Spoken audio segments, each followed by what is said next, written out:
आप सबको लिखिए ऑर्डर ऑफ रिएक्शन। इसको इंग्लिश में कहते हैं शून्य कोटि का विक्रिया, सॉरी हिंदी में कहते हैं शून्य कोटि का विक्रिया, इंग्लिश में कहते हैं ऑर्डर ऑफ रिएक्शन। लिखो अभी बालक लिखिए अभिक्रिया की कोटि। अभिक्रिया के कोटि।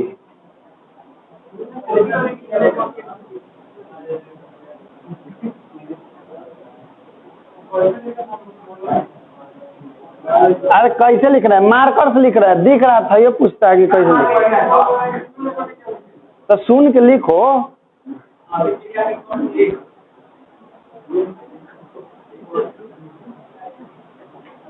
Order of reaction, order order order, थोड़ा सा डर गया है। ऑर्डर ऑर्डर,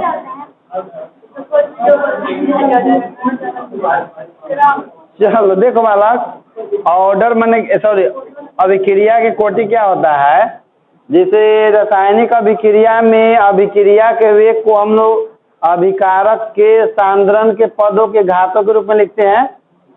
अभिक्रिया का वेग ऐसे लिखा जाता है ना, इसमें कि वेग बराबर के इंटू ए के पावर एम बी के पावर ए नहीं होता ना।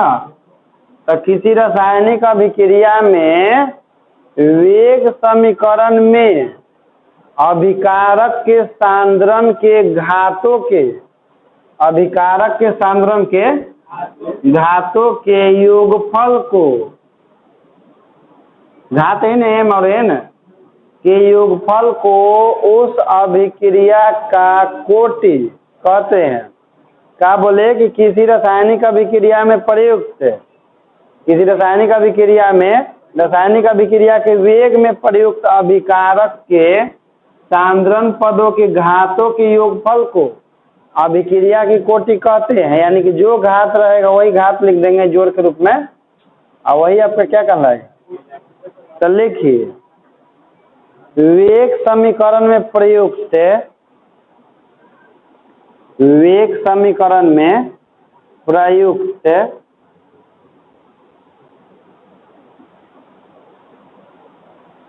अभिकारक के सांद्रण पदों के, अभिकारक के सांद्रण पदों के घातों के योगफल को, घातों के योगफल को अभिक्रिया की कोटि कहते हैं।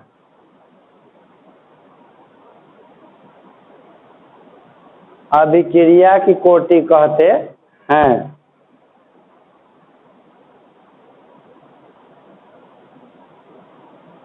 दूसरे शब्दों में लिखिएगा एक और परिभाषा। देखिए वेग समीकरण में जो सांद्रण का घात होता है वो संतुलित समीकरण द्वारा ज्ञात किया जाता है कि प्रयोग द्वारा? प्रयोग द्वारा ज्ञात किया जाता है, संतुलित समीकरण द्वारा ज्ञात नहीं किया जाता है। किसका? मान एम और एन का। तो चलिए दूसरे शब्दों में लिखिए, किसी रासायनिक अभिक्रिया में प्रयोग द्वारा निर्धारित वेग समीकरण में, किसी रासायनिक अभिक्रिया में प्रयोग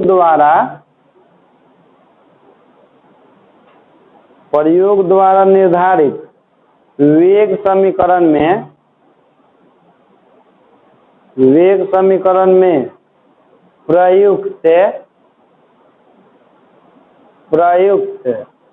अभिकारक के सांद्रण पदों के, अभिकारक के सांद्रण पदों के घातों के योगफल को, घातों के योगफल को अभिक्रिया की कोटि कहते हैं।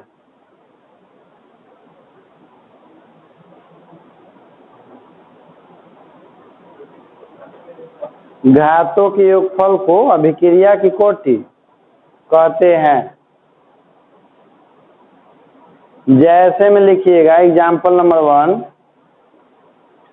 माना कि एक काल्पनिक अभिक्रिया, माना कि एक काल्पनिक अभिक्रिया, देखिएगा बोर्ड पर ए प्लस बी अब बनेगा आपका product A B arrow product का प्रयोग द्वारा निर्धारित वेग समीकरण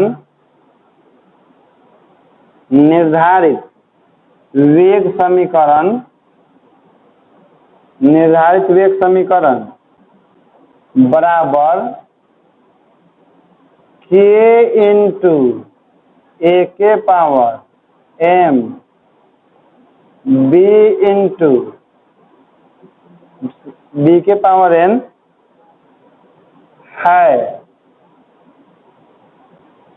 है। देखिए तो लिखते हैं, आप नीचे से लिखिएगा कि ए के सापेक्ष अभिक्रिया की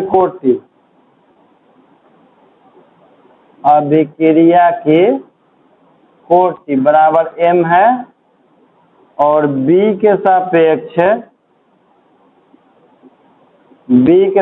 अभिक्रिया की कोटि बराबर n। तो इसके बाद संपूर्ण अभिक्रिया की कोटि लिखते हैं, संपूर्ण अभिक्रिया की कोटि बराबर m प्लस n।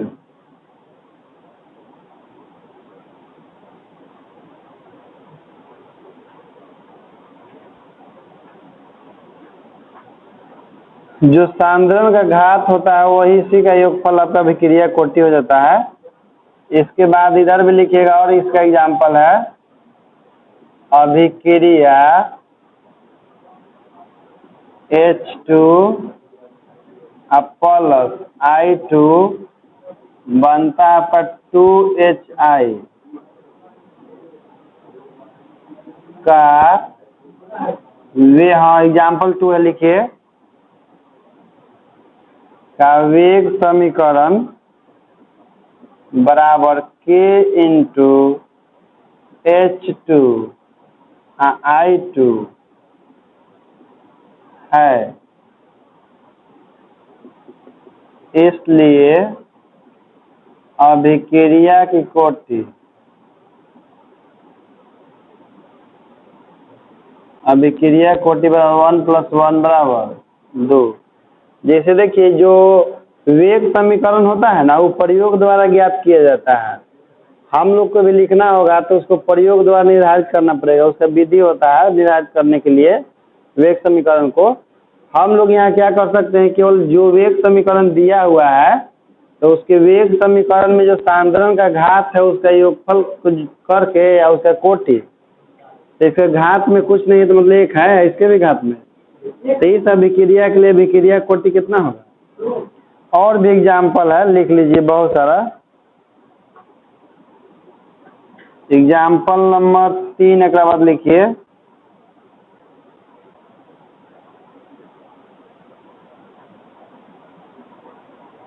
लिखिएगा अभिक्रिया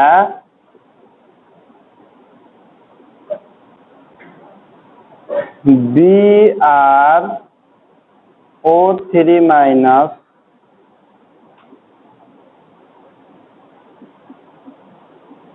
हाई Br माइनस कल वाला जो लिखे थे सबसे बड़का,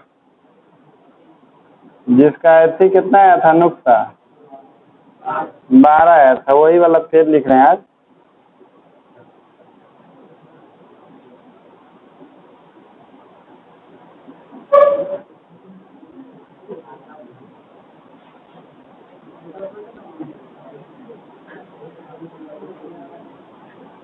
देखिए वेग समीकरण जो होता है ना बालक, तब वो अभिकारक के सांद्रण के गुणनफल के रूप में लिखा जाता है। प्रतिफल से उसमें हमको कोई मतलब नहीं है।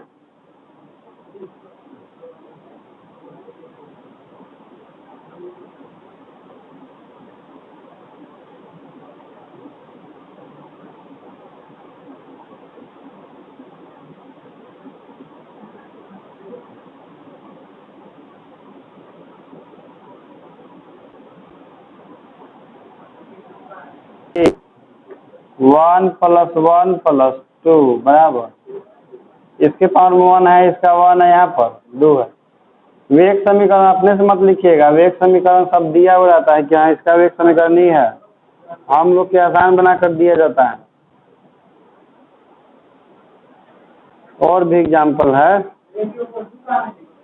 कहाँ तो सब निर्धारित है, रासायनिक अभिक्रिया जो वैज्ञानिक इसको किए होंगे वो सब के निर्धारित कर दिए प्रयोग के द्वारा। आप क्या सोच रहे हैं जो आगे संख्या रहता है उसका महत्व नहीं होता है, क्योंकि रासायनिक अभिक्रिया को संतुलित करने के बाद आता कहाँ पर नहीं समझे। देखिए यहाँ पर बाद वाला लिखा जा सकता है, लेकिन पहले वाला बाद वाला अणु को दर्शाता है। एग्जाम्पल 4 लिखो, इसका बहुत सारा एग्जाम्पल है।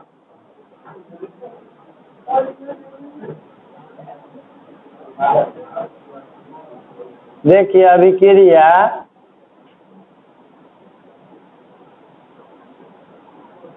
अभिक्रिया 2NH3 और ऊपर प्लैटिनम 856 डिग्री सेल्सियस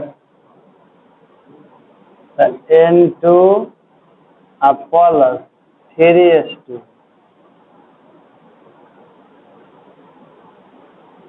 का वेग समीकरण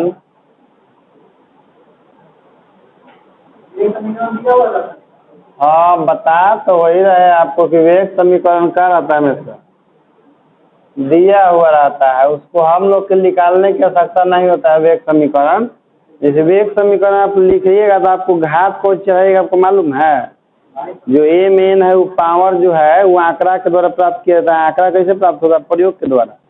आप चाह के भी सोचिए किताब पढ़ के लिख लें तो इसे मुश्किल है बहुत लिखना, क्योंकि इतना दिया ही नहीं है इसमें।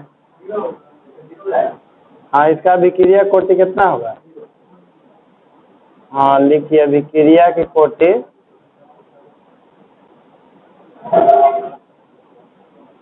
कोटि बराबर जी।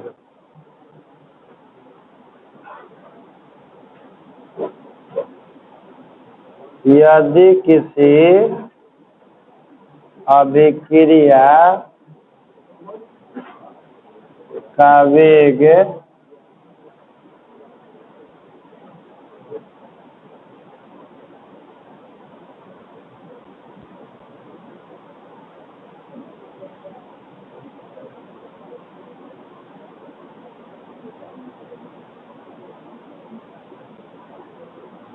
देखो बालक, जैसे कि सुनो ब्रैकेटवा में अभिकारक के सांद्रण को लिखा जाता है ना, और सांद्रण को हम लोग कंसंट्रेशन भी कहते हैं। तो एक से अधिक अभिकारक रहेगा तो उसका सांद्रण C1 C2 C3 लिखाएगा। तो मान लेते हैं कि पहिलका के जो पावर है N1 है, पहिलका के घातांक, दूसरा के N2, तीसरा के, तो बोलिए इसका कोटि क्या होगा, होगा ना। तो अभिक्रिया की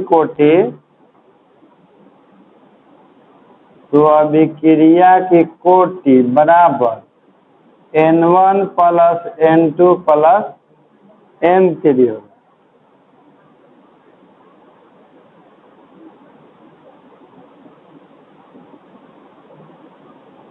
अभिक्रिया X से बन गया प्रोडक्ट का वेग बराबर K × C के पावर N1 है।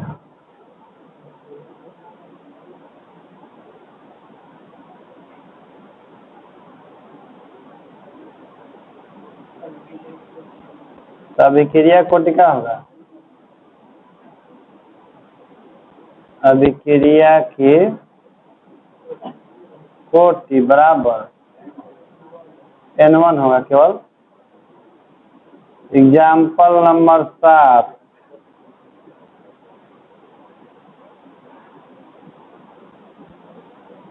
अभिक्रिया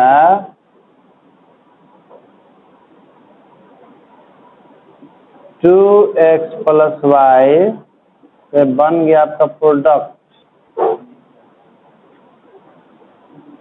का वेग बराबर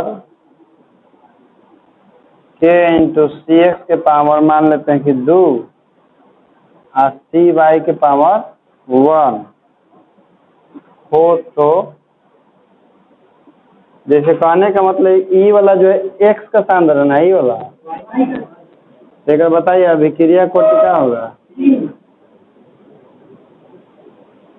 अभिक्रिया की कोटि बराबर 2 प्लस 1 बराबर 3।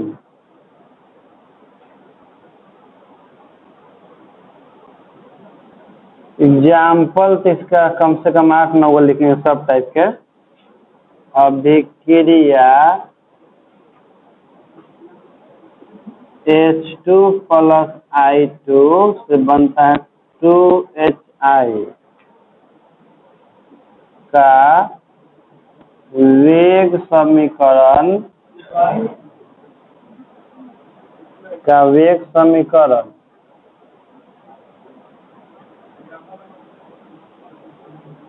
इसका वेग समीकरण लिख देते हैं हमें माइनस DH2 और DT बराबर माइनस DI2 DT अब बराबर प्लस 1/2 DHI या बट्टा DT बराबर K इंटू H2 अब फिर यहाँ पर I2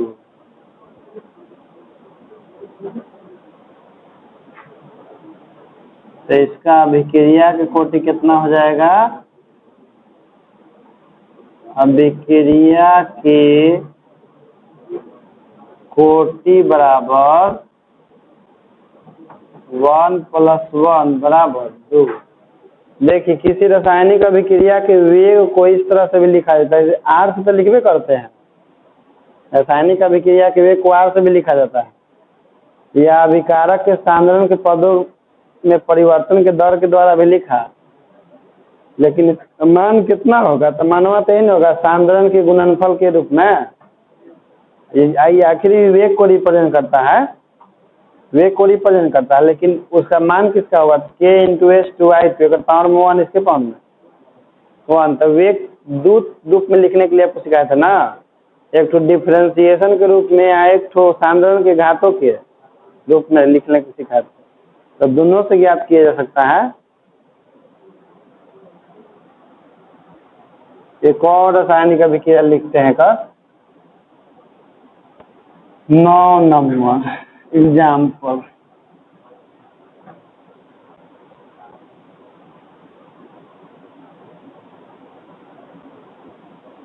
अभिक्रिया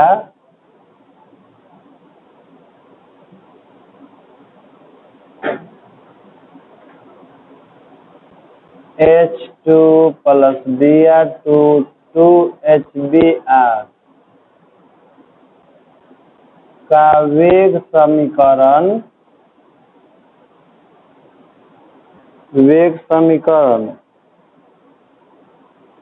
बराबर माइनस DH2 बाई DT बराबर माइनस DBr2 बाई DT बराबर 1/2 हो जाएगा DHBr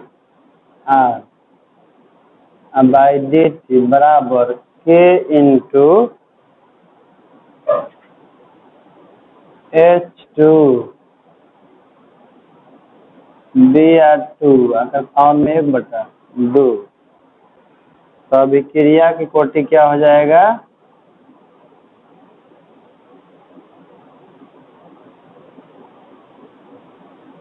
कोटि हो जाएगा 1 और +1/2 बराबर कितना हो जाएगा 3/2। सबसे बड़का बात इसमें पता होता है घात का पता लगाना कि किसी भी रासायनिक अभिक्रिया को जब वेग के रूप में निर्धारित करते हैं तो अगर घात क्या चढ़ाया जाता है, इसलिए उसको क्वेश्चन भी नहीं आता एग्जाम में घात चढ़ाने वाला। केवल अभिक्रिया का वेग ऐसे देवर आता है और कहता है कि इसे क्या बताएं, तो हम लोग देख लेते हैं कि घात में कितना है और वही घात को जोड़ देते हैं, जो आता है वही अभिक्रिया का कोटि हो जाता है। अभिक्रिया की कोटि पूछ दिया तो समझिए कि आपको नंबर जो है उपहार के रूप में मिल रहा है। हाँ, अब वो जो लड़का नहीं लिखेगा पावर जोड़ करके तो समझिए कि पूरा गोले है। लिखिए, हाँ, टॉपिक है कि आणविकता और अभिक्रिया के कोटि में अंतर लिखें। आणविकता और अभिक्रिया के कोटि में अंतर लिखें।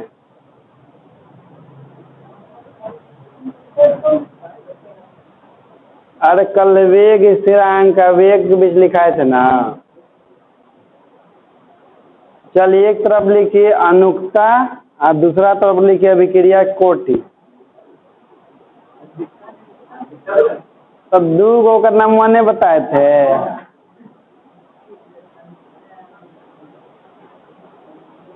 एक तरफ अनुक्ता लिखिए, एक तरफ अभिक्रिया की कोटि लिखिए। पहला नंबर अनुक्ता में यह अभिकारकों के अणुओं या परमाणुओं की संख्या पर निर्भर करती है।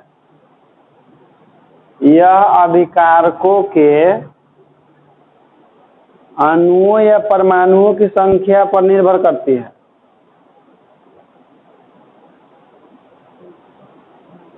यह अभिकारकों के अणुओं या परमाणुओं की संख्या पर निर्भर करती है। कौन? आणविकता। उधर लिखिए, यह अभिकारकों के सांद्रण परिवर्तन पर निर्भर करती है। यह अभिकारकों के सांद्रण परिवर्तन पर निर्भर करती है। यह अभिकारकों के सांद्रण परिवर्तन पर निर्भर करती है। दूसरा लिखिए, यह संपूर्ण अभिक्रिया के रासायनिक समीकरण द्वारा निर्धारित की जाती है।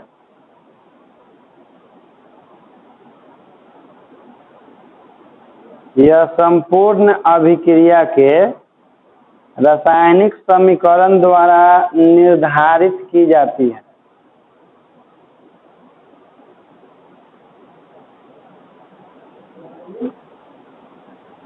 रासायनिक समीकरण द्वारा निर्धारित की जाती है।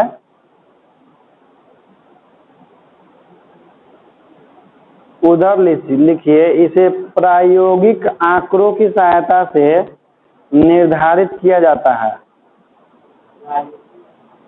प्रायोगिक मतलब प्रयोग द्वारा।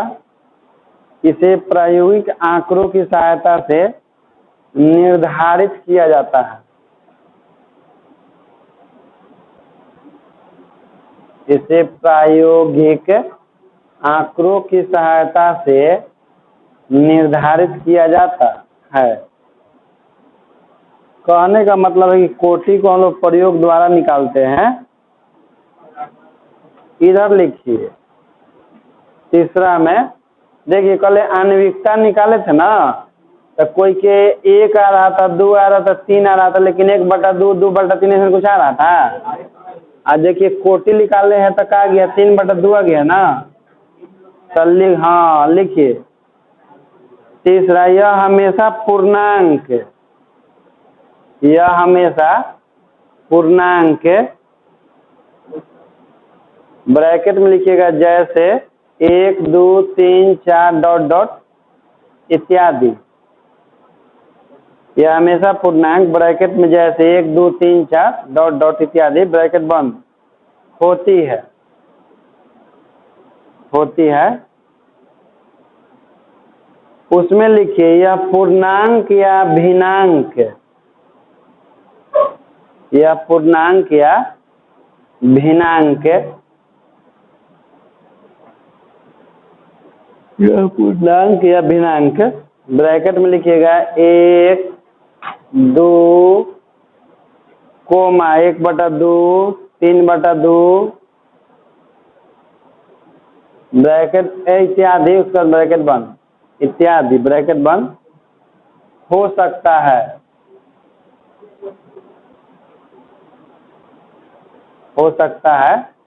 ये भिन्न के भी रूप में हो सकता है और पूर्णांक के भी रूप में हो सकता है।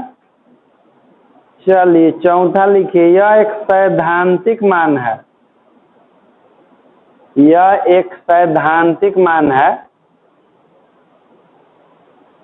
यह एक सैद्धांतिक मान है। उधर लिखिए यह एक प्रायोगिक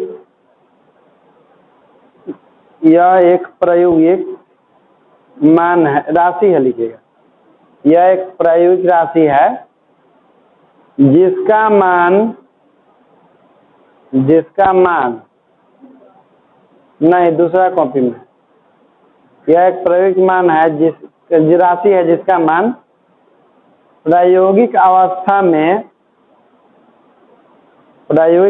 में परिवर्तन के साथ बदलता है,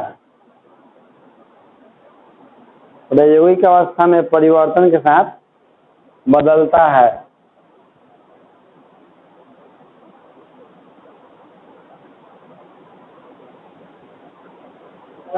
हाँ लिखिए 8 बोले हैं। पांचवा लिखिए इसका मान शून्य नहीं होता है, अनुक्ता में लिखिए इसका मान शून्य नहीं होता है, इसका मान शून्य नहीं होता है। और उधर लिखिएगा कोटि में कि इसका मान शून्य भी हो सकता है, इसका मान शून्य भी हो सकता है।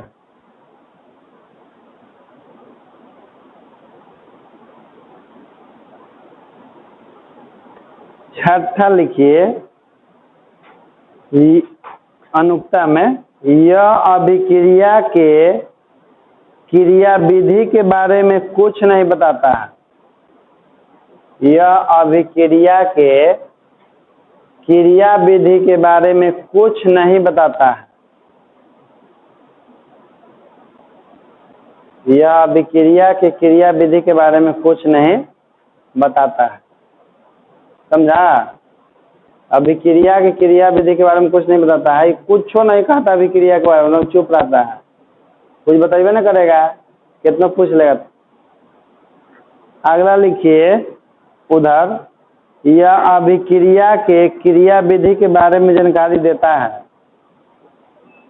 यह अभिक्रिया के क्रिया विधि के बारे में जानकारी देता है।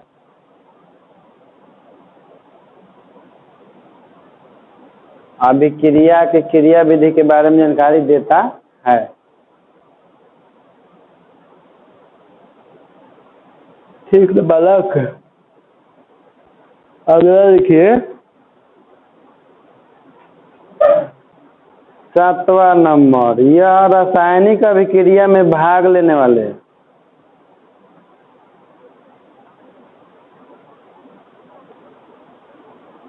यह रासायनिक अभिक्रिया में भाग लेने वाले, यह रासायनिक अभिक्रिया में भाग लेने वाले अभिकारक के कुल अणुओं, अभिकारक के कुल अणुओं या परमाणुओं की संख्या के बराबर होता है। यह रासायनिक अभिक्रिया में भाग लेने वाले अभिकारक के कुल अणुओं या परमाणुओं की संख्या के बराबर होता है, बराबर होता है, बराबर होता है। देखिए जैसे मान लीजिए ना कि कोई रासायनिक अभिक्रिया दिले ऐसे N2 प्लस H2 बराबर NH3, ठीक न बालक। इसमें एक अनुक्ता क्या होगा बताइए तो? 2 ना, जो कि बिल्कुल गलत है, क्योंकि जबकि अनुक्ता जो है हमेशा संतुलित रासायनिक समीकरण द्वारा ज्ञात किया जाता है। तो सबसे पहले इसको संतुलित न करेंगे तब न अनुक्ता ज्ञात करेंगे, तब कितना होगा अनुक्ता? लिखा है ना अभी अंतर में कि अनुक्ता हमेशा संतुलित रासायनिक समीकरण द्वारा ज्ञात किया जाता है। वो संतुलित था नहीं, तो पहले इसको संतुलित करेंगे उसके बाद अनुक्ता लिखेंगे, समझे?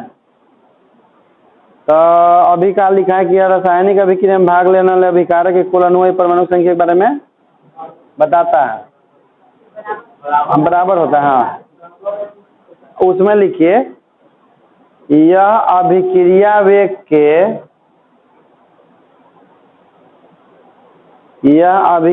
वेग समीकरण में लिखिएगा। यह अभिक्रिया वेग समीकरण में अभिकारकों के सांद्रण के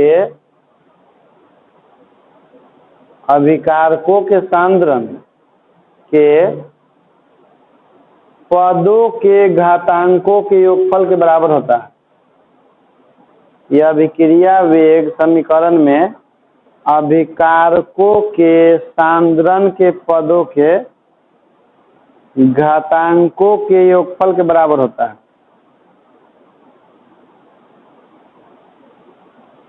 बराबर होता है। इसका लास्ट नंबर लिखिए, इसे संतुलित समीकरण द्वारा ज्ञात किया जा सकता है। इसे संतुलित समीकरण द्वारा ज्ञात किया जा सकता है। अनुक्ता में लिखिएगा, इसे संतुलित समीकरण द्वारा ज्ञात किया जा सकता है।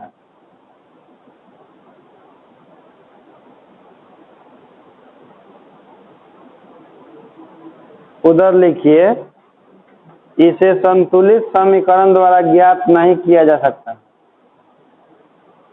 इसे संतुलित समीकरण द्वारा ज्ञात नहीं किया जा सकता।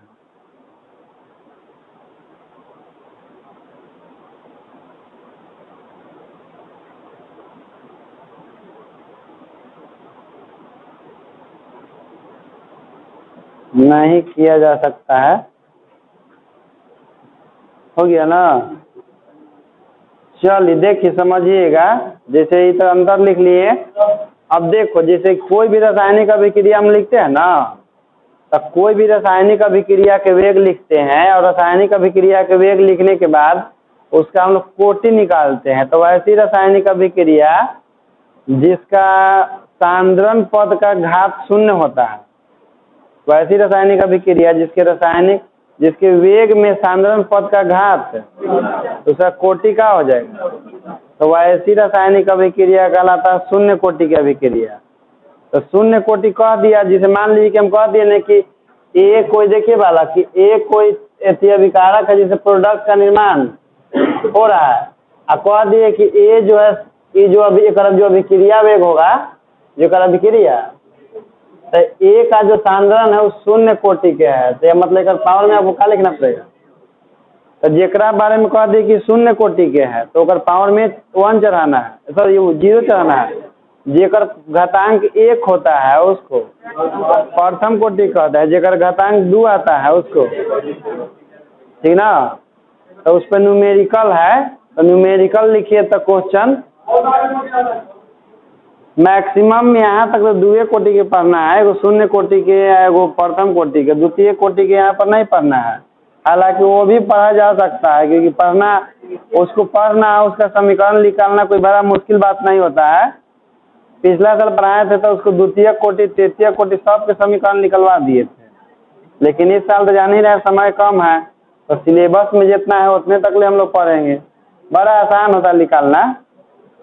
चलिए क्वेश्चन लिखिए। तो एक अभिक्रिया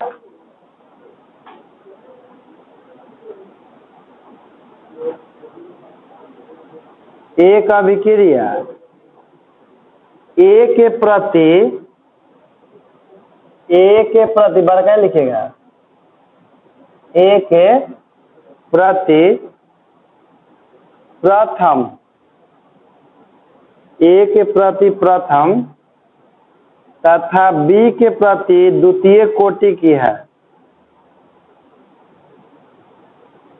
बी के प्रति द्वितीय कोटि की है, द्वितीय कोटि की है।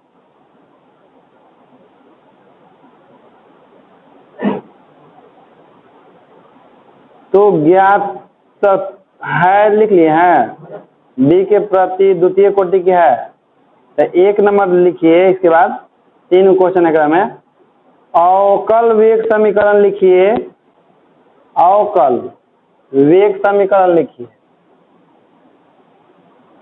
और दूसरा नंबर है यदि बी की सांद्रता 3 गुनी कर दी जाए, यदि बी की सांद्रता 3 गुनी कर दी जाए, 3 गुनी कर दी जाए तो वेग पर क्या प्रभाव पड़ेगा? तो वेग पर क्या प्रभाव पड़ेगा?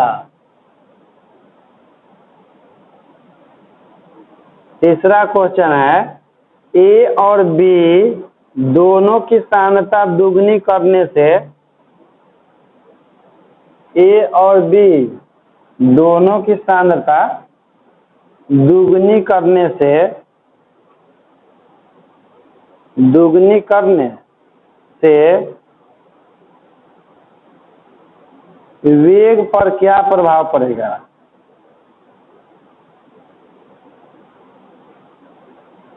वेग पर क्या प्रभाव पड़ेगा? देखिए कोई रासायनिक अभिक्रिया है जिसमें ए जो है प्रथम कोटि के है और बी जो है द्वितीय कोटि, यानी कि ए के पावर में 1 चढ़ेगा, बी के पावर में। तो सबसे पहले ओकर अभिक्रिया के कौची लिखना है हमको? अवकल वेग समीकरण लिखना है। तो हम एक क्वेश्चन बना देते हैं, उसके बाद अगला से आप लोग बनाइएगा। जैसे देखिए हम पहला नंबर का हम बना रहे हैं, चूंकि पहले लिखिए था कि चूंकि अभिक्रिया में, चूंकि अभिक्रिया में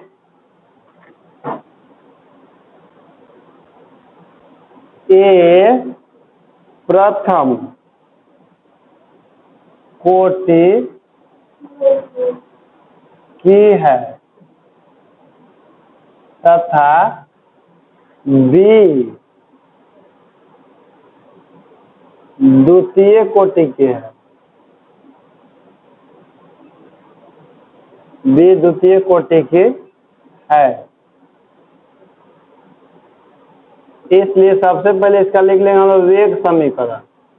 तो देखिए बालक, वेग समीकरण इसका लिख रहे हैं ना, तो इसका वेग समीकरण आपका हो जाएगा k इंटू ए के पावर 1 और बी के पावर। इसमें सबसे पहला बात की वेग समीकरण लिख दिए, दूसरा नंबर एक वेग समीकरण लिख दिए ना। अब क्वेश्चन दूसरा नंबर कह रहा था कि बी का सांद्रण 3 गुना करने पर इसका नया वेग क्या होगा, ये पूछा था ना। कि क्वेश्चन नंबर 2 में क्या कह रहा है कि यदि बी का सांद्रण क्या कर दिया जाए, 3 गुना कर दिया जाए। तो चलिए दूसरा का आंसर देते हैं। तो वेग बदलेगा कि वही वेग रहेगा, आर रहेगा? जैसे वेग आर ही रहेगा कि बदल जाएगा? सांद्रण बढ़ने पर अभिक्रिया वेग, बताया था ना कि अभिक्रिया वेग जो है सांद्रण पर निर्भर करता है। सांद्रण अधिक होता है तो वेग तीव्र होता है अभिकारक से प्रतिफल बनने का, और सांद्रण कम होता है तो अभिक्रिया वेग। तो बी का सांद्रण 3 गुना कर रहा है तो अभिक्रिया वेग जो पहले से बढ़ेगा, लेकिन कितना गुना होगा वही निकालना है इसका। देखिए तो लिखते हैं कि बी का सांद्रण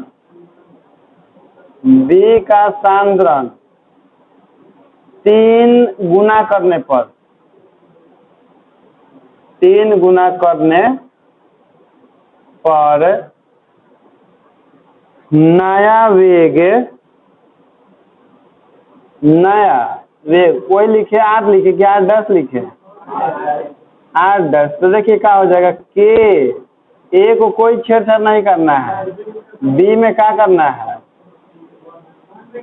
3 से गुना करना है, बी के सांद्रण को 3 से गुना करना है। तो देखिए 8 बराबर k इंटू ए के पावर 1, देखिए क्या लिखाएगा 9 बी का स्क्वायर, तो 8 बराबर 9 को आगे ला दीजिए, ठीक ना, इंटू के ए के पावर 1 और बी का स्क्वायर। अब देखिए तो 8 बराबर 9 गुना क्या हो गया 9 प्रारंभिक वेग था ना, शुरू में तो वही था। तो देखिए तो अभी जो उसका वेग है नए का, वो पहिलका वेग का कै गुना हो गया 9 गुना हो गया। हालांकि सब मुजबानी बनाने वाला क्वेश्चन है, खाली एक बार समझ जाइएगा। तब लिख दें कि अतः नया वेग प्रारंभिक वेग का 9 गुना हो जाएगा, प्रारंभिक वेग का 9 गुना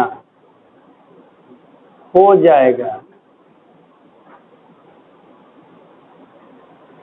और फिर बी नंबर ओकरे में कहा था ना, बी कह रहे हैं क्वेश्चन नंबर 3 भी तो ओकरे में है ना। क्वेश्चन नंबर 3 में क्या कह रहा था आपकी कि दोनों का सांद्रण कितना गुना कर दिया जाए। तो बताइए कितना हो जाएगा, ए का भी सांद्रण 2 गुना करना है या बी का भी सांद्रण 5 गुना होगा कि 8 गुना होगा। ए का करेंगे तो 2a होगा, अब बी का करेंगे तो 2a के स्क्वायर ना होगा। एक और 4 आएगा, 1 और 2, तो 2 गुना 4 कितना हो जाएगा, ये 5 गुना कर होगा। लिखेंगे कि ए तथा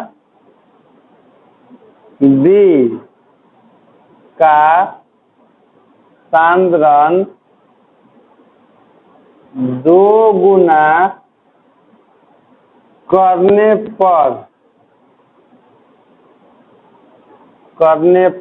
पर वेग लिखना अच्छा नहीं होगा, नया वेग लिख रहे हैं। तो नया वेग तो आर नहीं हो सकता है, 8 भी नहीं हो सकता, इसको डबल 8 मानते हैं। तो क्या हो जाएगा k इंटू 2a के पावर 1 और 2b के पावर में 2। तो नया वेग 8 बराबर k into 2a into 4b। तो हो जाएगा कितना 8 बराबर 8 गुना के ए के पावर 1 और बी के पावर 2। तो 8 बराबर 8 गुना 8, यानी कि नया वेग प्रारंभिक वेग का 8 गुना हो जाएगा। नया वेग प्रारंभिक वेग का 8 गुना हो जाएगा।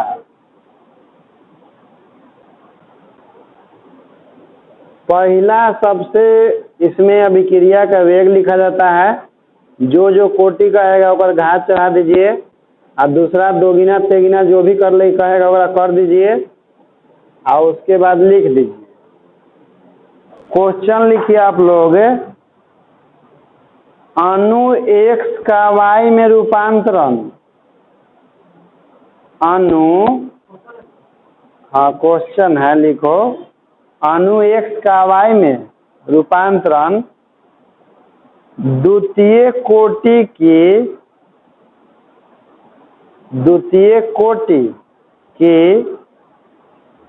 बल गतिकी के अनुरूप होता है, बल गतिकी के अनुरूप होता है। यदि x की सांद्रता 3 गुनी कर दी जाए, यदि x की सांद्रता 3 गुनी कर दी जाए, 3 गुनी कर दी जाए, तो y के निर्माण होने के वेग पर क्या प्रभाव पड़ेगा? तो y के निर्माण होने के वेग पर क्या प्रभाव पड़ेगा? y के निर्माण होने के वेग पर क्या प्रभाव पड़ेगा? देखिए क्वेश्चन में कह रहा है ना कि x का रूपांतरण किस में हो रहा है, तो सब कहने का मतलब कि एक साथ का कोई अणु है यानी कि यौगिक और उसे क्या बन रहा है, y बन रहा है। और इसमें कह रहा है कि x का जो है वो कौन कोटि का अभिक्रिया है, तो इसका वेग लिखिए। तो लिखेंगे कि चूंकि x द्वितीय कोटि की है, द्वितीय कोटि की है, ठीक ना, इसलिए इसका वेग लिख लेंगे। तो वेग क्या हो जाएगा, k इंटू एक्स के पावर 2। फिर उसके बाद क्या क्वेश्चन हम कर रहा था, हाँ पहले तो वेग लिख लिए ना, अब कह रहा है कि x की सांद्रता कितना कर दिया जाए, तो लिखना पड़ेगा कि जब x की सांद्रता 3 गुनी कर दी जाती है तब वेग r डैश बराबर k into 3x whole square ना, तो कितना हो जाएगा r डैश बराबर 9 इंटू के एक्स का स्क्वायर, तो r डैश बराबर 9 इंटू r, तो यानी कि जो y के बनने का दर है ना वो कितना हो जाएगा, क्योंकि एक अभिक्रिया वेग 9 गुना हो गया है तो ओकरो अभिक्रिया वेग 9 गुना होगा, क्योंकि अभिकारक के और प्रतिफल का दोनों का अभिक्रिया वेग, लेकिन फर्क कितने होता है कि वो जितना तेजी से घटता है दूसरा को उतने तेजी से बनता है, लेकिन होता तो दोनों के बराबर है।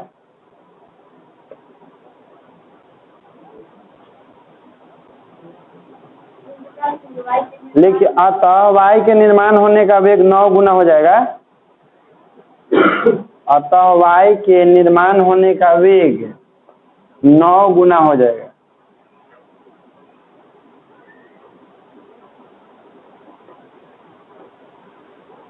चलिए क्वेश्चन लिखिए।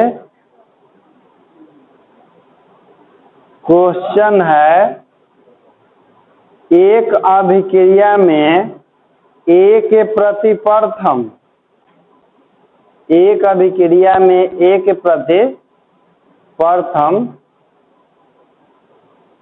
एक अभिक्रिया में A के प्रति प्रथम, प्रति मत लिखना, अब प्रति लिखना, A के प्रति प्रथम कोमा B के प्रति द्वितीय, B के प्रति द्वितीय तथा C के प्रति तृतीय कोटि की है, तथा C के प्रति तृतीय कोटि की है के बाद 1 नंबर लिखिए। अवकल वेग समीकरण या अभिक्रिया वेग लिखे।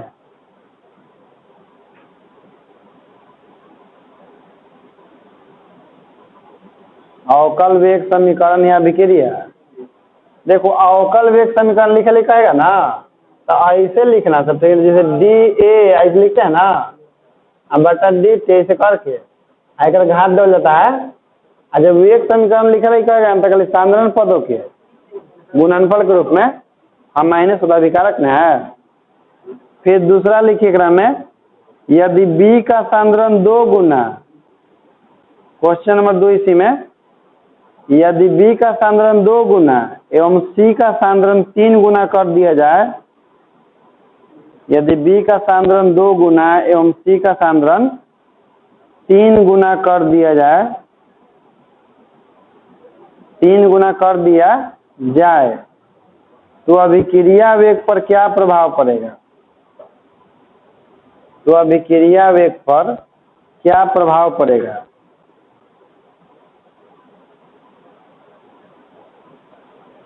तीसरा लिखिए, यदि A का सांद्रण 2 गुना और B का सांद्रण 4 गुना कर दिया जाए। यदि A का सांद्रण 2 गुना और B का सांद्रण 4 गुना कर दिया जाए तो अभिक्रिया वेग पर क्या प्रभाव पड़ेगा?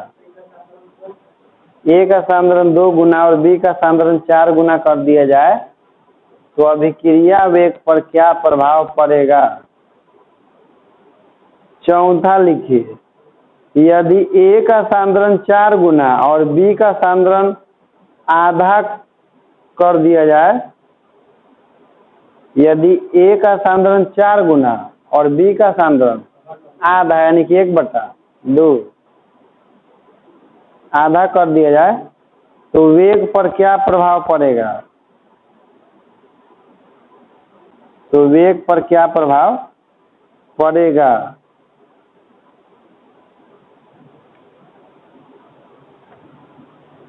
चलिए इसके बाद और क्वेश्चन लिखिए। हाँ, क्योंकि आप लोग बना सकते हैं इसको। चलिए क्वेश्चन है कि एक अभिक्रिया A + B टू प्रोडक्ट, एक अभिक्रिया A + B टू प्रोडक्ट के लिए वेग नियम बराबर K इंटू A के पावर 1/2 और B के पावर 2 से दिया गया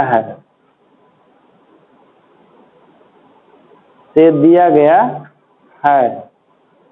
तो अभिक्रिया की कोटि क्या होगी? तो अभिक्रिया की कोटि क्या होगी? क्या होगा अभिक्रिया की कोटि? 3/2 कि 5/2? चलिए अगला क्वेश्चन लिखिए, उन अभिक्रियाओं का कोटि ज्ञात करें जिनका वेग व्यंजक निम्नलिखित है। उन अभिक्रियाओं की कोटि ज्ञात करें जिनका वेग व्यंजक निम्नलिखित है। उन अभिक्रियाओं की कोटि ज्ञात करें जिनका वेग व्यंजक निम्नलिखित है। देखिए वेग दिया हुआ है, कोई अभिक्रिया है और सबके वेग दिया हुआ, ठीक ना। जैसे K इंटू A के पावर 1/2 और B के पावर में 3/2। हालांकि इसको तो आप लोग मुजबानी भी बना सकते हैं, काफी कोटि निकालना है ना। और कोटि निकालने के लिए क्या किया जाता है? पावर खाली जोड़ देते हैं हम लोग।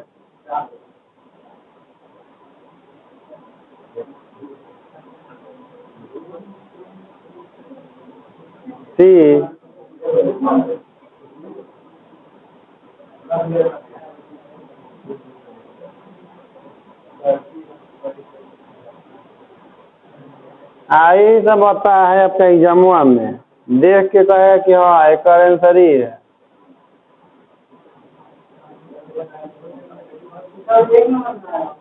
हाँ ऑब्जेक्टिव में आता है सब।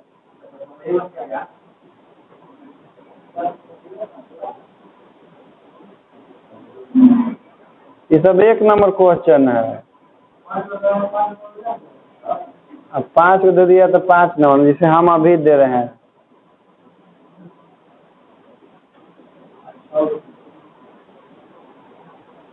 छह वो नहीं देंगे।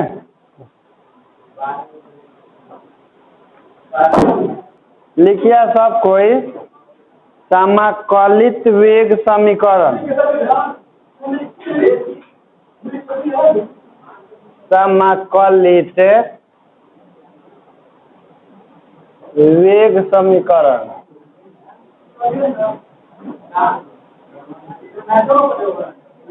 हाँ इंटीग्रेटेड रेट इक्वेशन।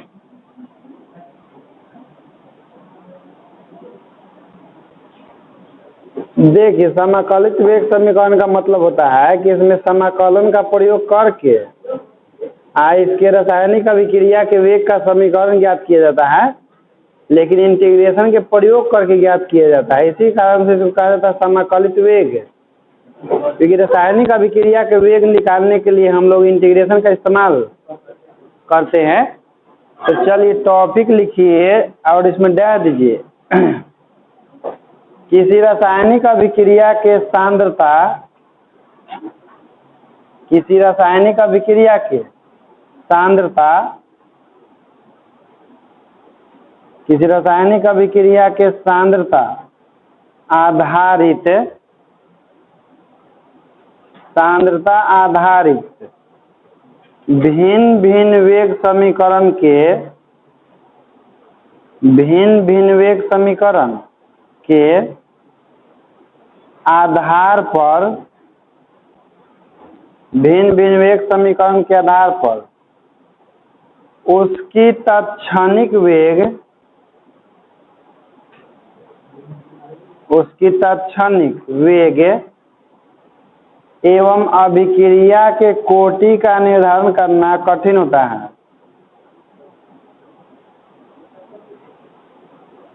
उसकी तात्क्षणिक वेग एवं अभिक्रिया की कोटि का निर्धारण करना कठिन होता है।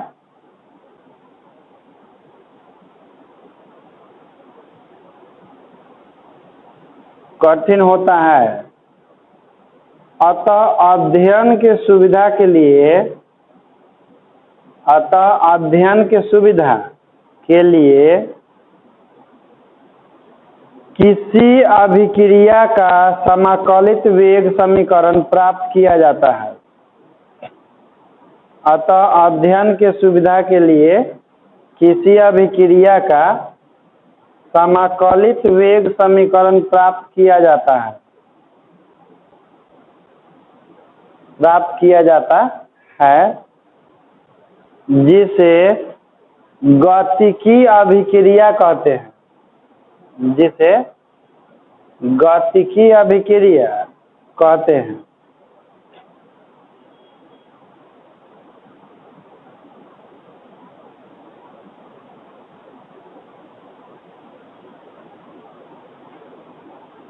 देखिए, सुन लीजिए, किसी भी रासायनिक अभिक्रिया के सांद्रण अलग अलग होने के कारण अलग अलग अभिक्रियाओं के लिए उसका वेग, तात्क्षणिक वेग का निर्धारण करना थोड़ा मुश्किल होता है। तो हम लोग अध्ययन की सुविधा के लिए क्या करते हैं कि एक समाकलित वेग समीकरण ज्ञात करते हैं, जिससे हमको किसी भी रासायनिक अभिक्रिया का वेग निर्धारित करने में कैसन को सांद्रता रहे, किसी भी प्रकार के सांद्रता रहे, उससे हम लोग आराम से होकर अभिक्रिया वेग निकाल देते हैं। समय भी ज्ञात कर लेते हैं कि अभिक्रिया को समय होने में कितना, संपन्न होने में कितना समय लगेगा। तो उसी में आपका आता है प्रथम कोटि की अभिक्रिया, शून्य कोटि की अभिक्रिया।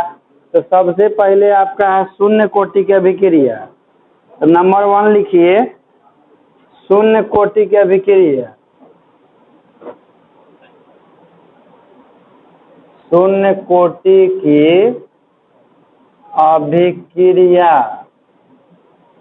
जिसको हम लोग कहते हैं जीरो ऑर्डर रिएक्शन,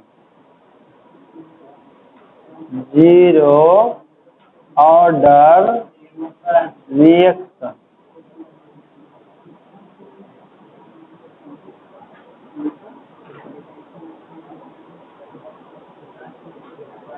देखिए होता क्या है शून्य कोटि की अभिक्रिया कि वैसी रासायनिक अभिक्रिया जिसका वेग, वैसी रासायनिक अभिक्रिया जिसका वेग अभिकारक के सांद्रण के, जैसे मान लीजिए ना कि ए एक अभिकारक है और जिसका कुछ ना कुछ प्रोडक्ट बनेगा, ठीक ना। तो इसके सांद्रण को हम लोग क्या लिखते हैं, इसे ना, ठीक। तो क्या बोले कि वैसी रासायनिक अभिक्रिया जिसमें अभिकारक का सांद्रण, जिसमें सॉरी एक ऐसी रासायनिक अभिक्रिया जिसमें अभिक्रिया वेग, जिसका अभिक्रिया वेग अभिकारक के सांद्रण के, अभिकारक के सांद्रण के शून्य घात के समानुपाती होता है। वैसी रासायनिक अभिक्रिया जिसमें अभिक्रिया का वेग, ठीक, अभिकारक के सांद्रण के शून्य घात के समानुपाती होता है, उसे शून्य कोटि की अभिक्रिया। वेग को देखिए हम लोग ऐसे भी लिख सकते हैं इसको, इस तरह से dA/dt समानुपाती, हम माइनस लगा के क्या हो जाएगा, a के पावर 0, समझ लीजिए। तो ये देखिए बालक, तो समानुपाती के चिन्ह को हटाने के लिए हम लोग यहाँ कांस्टेंट रखते हैं ना, तो कांस्टेंट रखेंगे तो इस तरह से हो जाता है k इंटू a के पावर, a के पावर 0 का मान क्या होता है, 1 होता है ना, तो खाली यहाँ पर क्या बचेगा, k।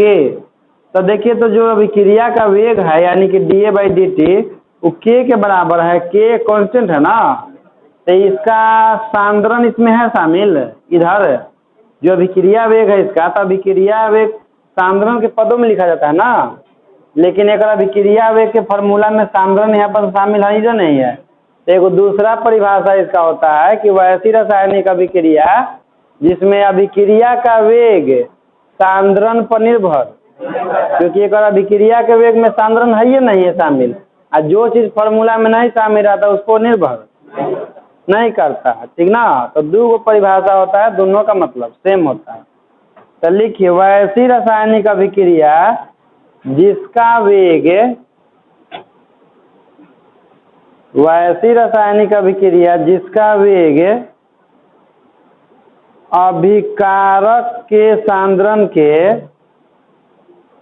वैसी रासायनिक अभिक्रिया जिसका वेग अभिकारक के सांद्रण के, अभिकारक के सांद्रण के शून्य घातांक के समानुपाती होता है, अभिकारक के सांद्रण के शून्य घातांक के समानुपाती होता है, समानुपाती होता है, उसे शून्य कोटि की अभिक्रिया कहते हैं, उसे शून्य कोटि की अभिक्रिया कहते हैं, अर्थात रेट समानुपाती कंसंट्रेशन, कंसंट्रेशन माने क्या होता है, सांद्रण होता है, एक पावर में कितना 0। तो मान लेते हैं कि यहाँ पर सांद्रण जो है ना, यहाँ पर देखिए समानुपाती के चिन्ह को हटाएंगे तो के रखना पड़ेगा ना, और सांद्रण के पहला वर्ड सी होता है, तो सी के पावर क्या लिखाएगा 0। तो रेट बराबर के गुना 1, तो रेट क्या हो गया, के एक स्थिरांक है नहीं,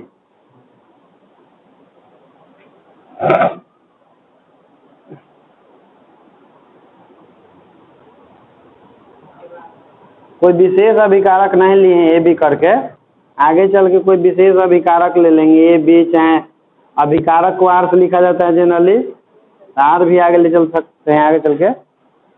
तो दूसरे शब्दों में इसका परिभाषा लिखिए कि वैसी रासायनिक अभिक्रिया जिसका वेग अभिकारक के सांद्रण पर निर्भर नहीं करता है, वैसी रासायनिक अभिक्रिया जिसका वेग अभिकारक के सांद्रण पर निर्भर नहीं करता है, अभिकारक के सांद्रण पर निर्भर नहीं करता है, उसे शून्य कोटि की अभिक्रिया कहते हैं, उसे शून्य कोटि की अभिक्रिया कहते हैं।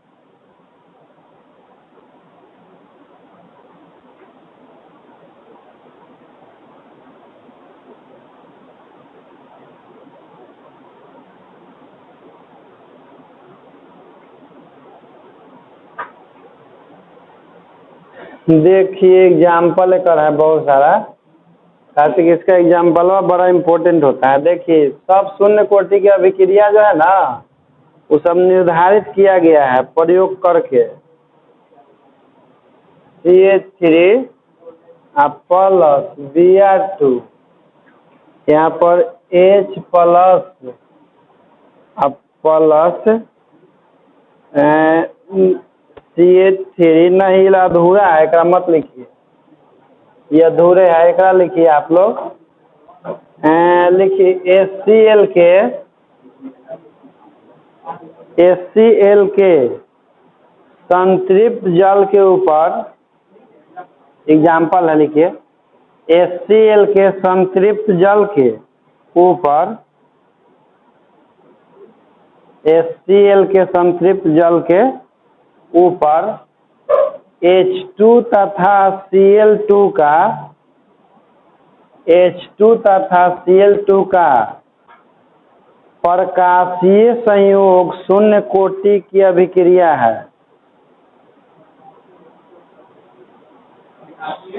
प्रकाशीय संयोग शून्य कोटि की अभिक्रिया है H2 प्लस Cl2 और ऊपर से हो गया प्रकाश से, और ऊपर से हो गया HCl से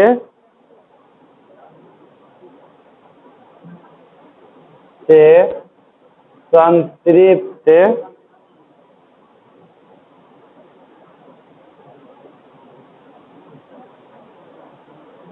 बन गया HCl। तो देखिए अगर वेग लिख रहे हैं तो वेग में कई गो अभिकारक है, 2 गो ना, तो एगो तो लिखाएगा DH2, नहीं बाहर नहीं अंदर होता है, DH2 DT, लेकिन यहाँ पर माइनस लगेगा, और लिखाएगा DCl DT, यही बराबर होता है K इंटू H2 के पावर 0 और Cl2 के पावर 0। तो देखिए तो ये क्या हो जाएगा, एक कोटि, अगर कोटि 0 हो जाएगा ना। अब बोले हैं कि जेकर अभिकारक के सांद्रण के घात क्या होता है, 0 होता है, उसको हम लोग शून्य कोटि की अभिक्रिया कहते हैं, और घातवे के ना कोटि भी कहा जाता है। और एग्जाम्पल है, एग्जाम्पल 2,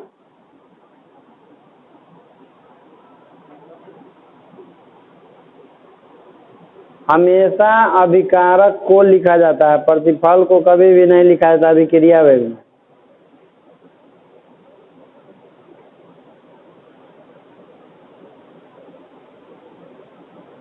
क्योंकि रासायनिक अभिक्रिया के वेग प्रतिफल के सांद्रण पर निर्भर करता है कि अभिकारक सांद्रण पर, अभिकारक के सांद्रण पर निर्भर करता है, प्रतिफल के सांद्रण पर निर्भर नहीं करता। दूसरा एग्जाम्पल लिखिए, गोल्ड या प्लेटिनम के सतह पर HI का ऊष्मीय विघटन, गोल्ड या प्लेटिनम के सतह पर HI का ऊष्मीय विघटन शून्य कोटि की अभिक्रिया है।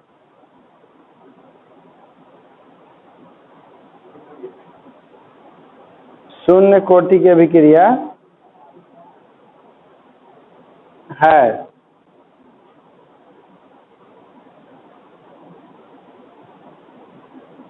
इसका भी रिएक्शन लिखिएगा, गोल्ड या प्लेटिनम की सतह पर, तो ये बन जाता है, विघटित हो जाता है H2 और I2 में। तो इसका हम लोग वेग लिख लेंगे, देखिए अगर वेग क्या लिखाएगा, -1/2 HI या DT ना जी, अब बराबर K इंटू HI के पावर में 0, तो कितना आ जाएगा, इसका वेग हो जाएगा KI इंटू HI के पावर में 0, तक कोटि बराबर इसका हो जाएगा 0 आपका।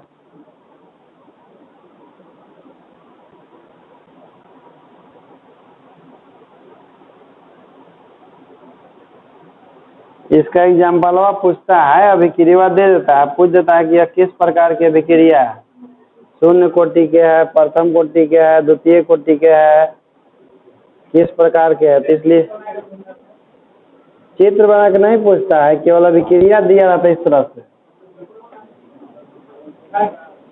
ग्राफ वाला अच्छा वो बता देंगे।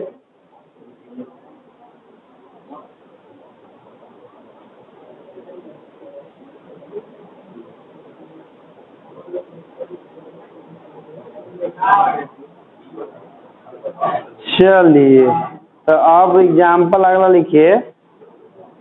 उच्च दाब पर, हाँ अगला एग्जाम्पल, उच्च दाब पर गैसीय अमोनिया का तप्त, उच्च दाब पर गैसीय अमोनिया का तप्त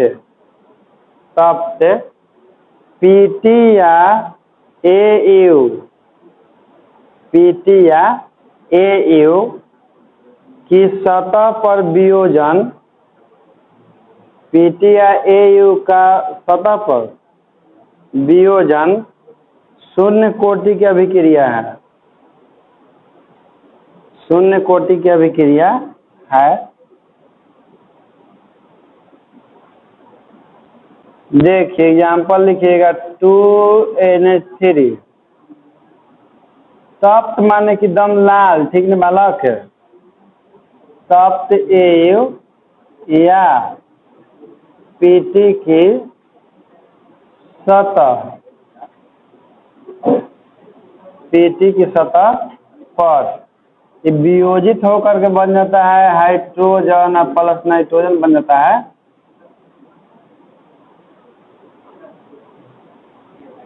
एक वेग का लिखाएगा, वेग बराबर -1/2 NH3 आरो DT बराबर K NH3 0। तब वेग बराबर क्या हो जाएगा, K NH3 0। अगर कोटि आपका हो जाएगा कितना, 0। सूर्य के प्रकाश की उपस्थिति में, एग्जाम्पल अगला है, सूर्य के प्रकाश की उपस्थिति में H2 और Cl2 का संयोग, सूर्य के प्रकाश की उपस्थिति में H2 और Cl2 का संयोग शून्य कोटि की अभिक्रिया है, शून्य कोटि की अभिक्रिया है। सूर्य के प्रकाश की उपस्थिति में H2 और Cl2 का संयोग शून्य कोटि की अभिक्रिया है।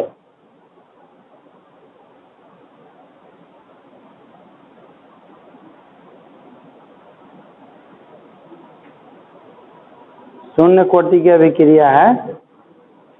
देखिए लिखिए, H बताया था ना कि हाइड्रोजन और क्लोरीन अंधेरे में अभिक्रिया नहीं करता है, लेकिन उसको सूर्य के प्रकाश की उपस्थिति में रखा जाता है तब विकिरण के प्रभाव से अभिक्रिया कर लेता है ना, अभिक्रिया करके क्या बनाता है, हाँ बनाता है। तो देखकर लिखते हैं अभिक्रिया वेग, तो क्या हो जाएगा, DH2 और DT बराबर -DCl2 और DT बराबर K इंटू H2 के पावर 0 और Cl2 के पावर में 0। तब वेग बराबर क्या होगा,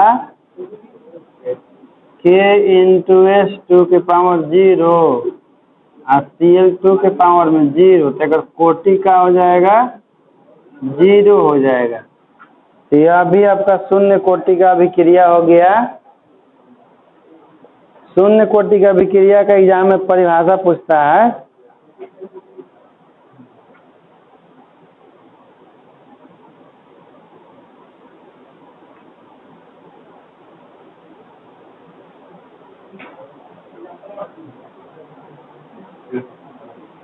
हो गया।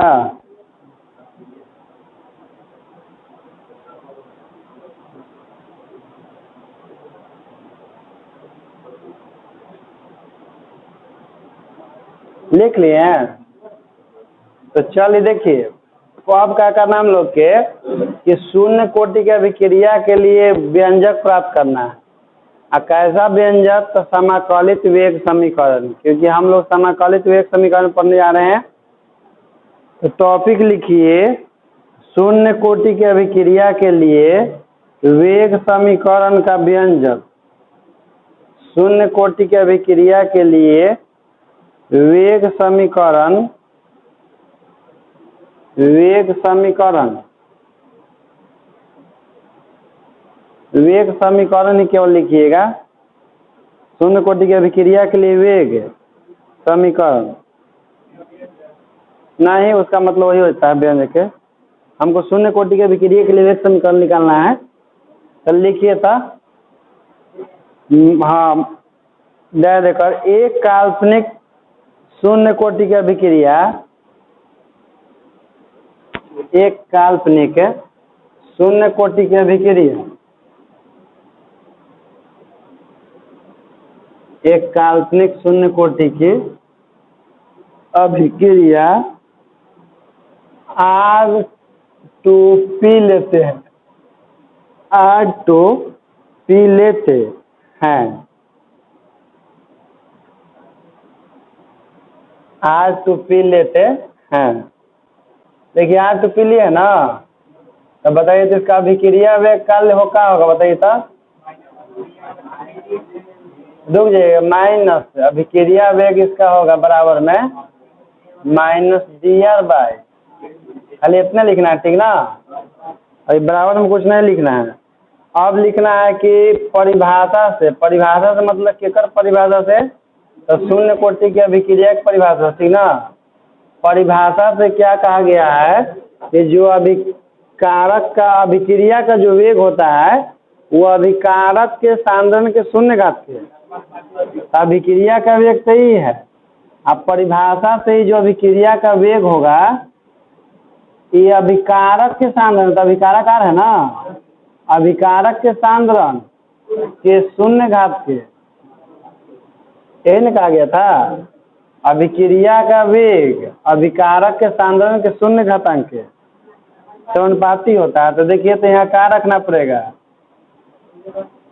dr/dt, और यहाँ के r के पावर 0, तो माइनस dr/dt k इंटू 1 हो जाएगा। नहीं जी, क्योंकि r के पावर 0 का मान 1 होता है। लिखते चलिएगा, ठीक ना। तब बराबर में यहाँ k हो जाएगा। उसके बाद हम लोग क्या करते हैं कि यहाँ dr/d, ये तिरछा से गुना करते हैं यहाँ पे, तो क्या हो जाएगा, यहाँ बचेगा dr, इधर भेज देंगे तो क्या हो जाएगा k इंटू dt। इसके बाद इधर लिखेंगे, इसके बाद दोनों तरफ समाकलन करते हैं इसके ऊपर, दोनों तरफ समाकलन लेने पर, करने पर भी लिख सकते हैं टेकिंग इंटीग्रेशन बोथ साइड, ठीक ना। दोनों तरफ समाकलन लेने पर, तो देखिए इधर भी इंटीग्रेशन लेना है और इधर भी इंटीग्रेशन लेना है, तो क्या हो जाएगा कि माइनस dr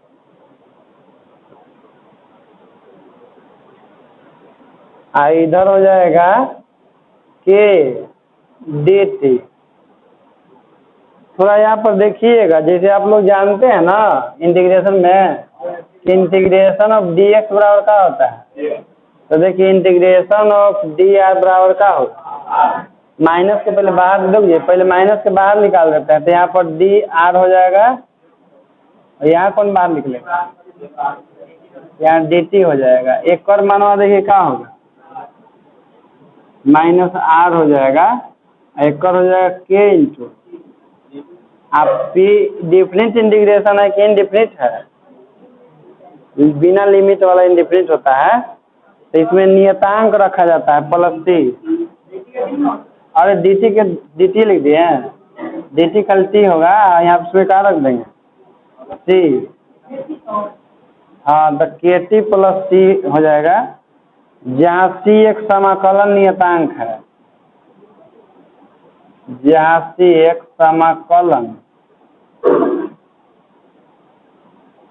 नियतांक है, जहाँ C एक समाकलन नियतांक है, ठीक है बालक, तो क्या हो जाएगा -r अब बराबर KT प्लस C। इसको मान लेंगे हम लोग समीकरण 1। जब t बराबर 0 तो अभिकारक का प्रारंभिक सांद्रण, तो अभिकारक का प्रारंभिक सांद्रण r0 होगा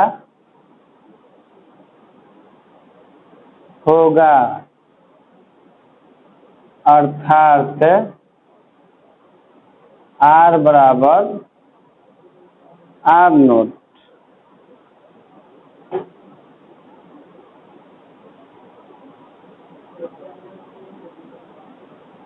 इसलिए समीकरण 1 से -r0 बराबर k गुना 0 प्लस C, तो -r0 आई क्या हो जाएगा 0 प्लस C, यानी कि C बराबर हो जाएगा -r0 हो जाएगा। अब इधर लिखेंगे बालक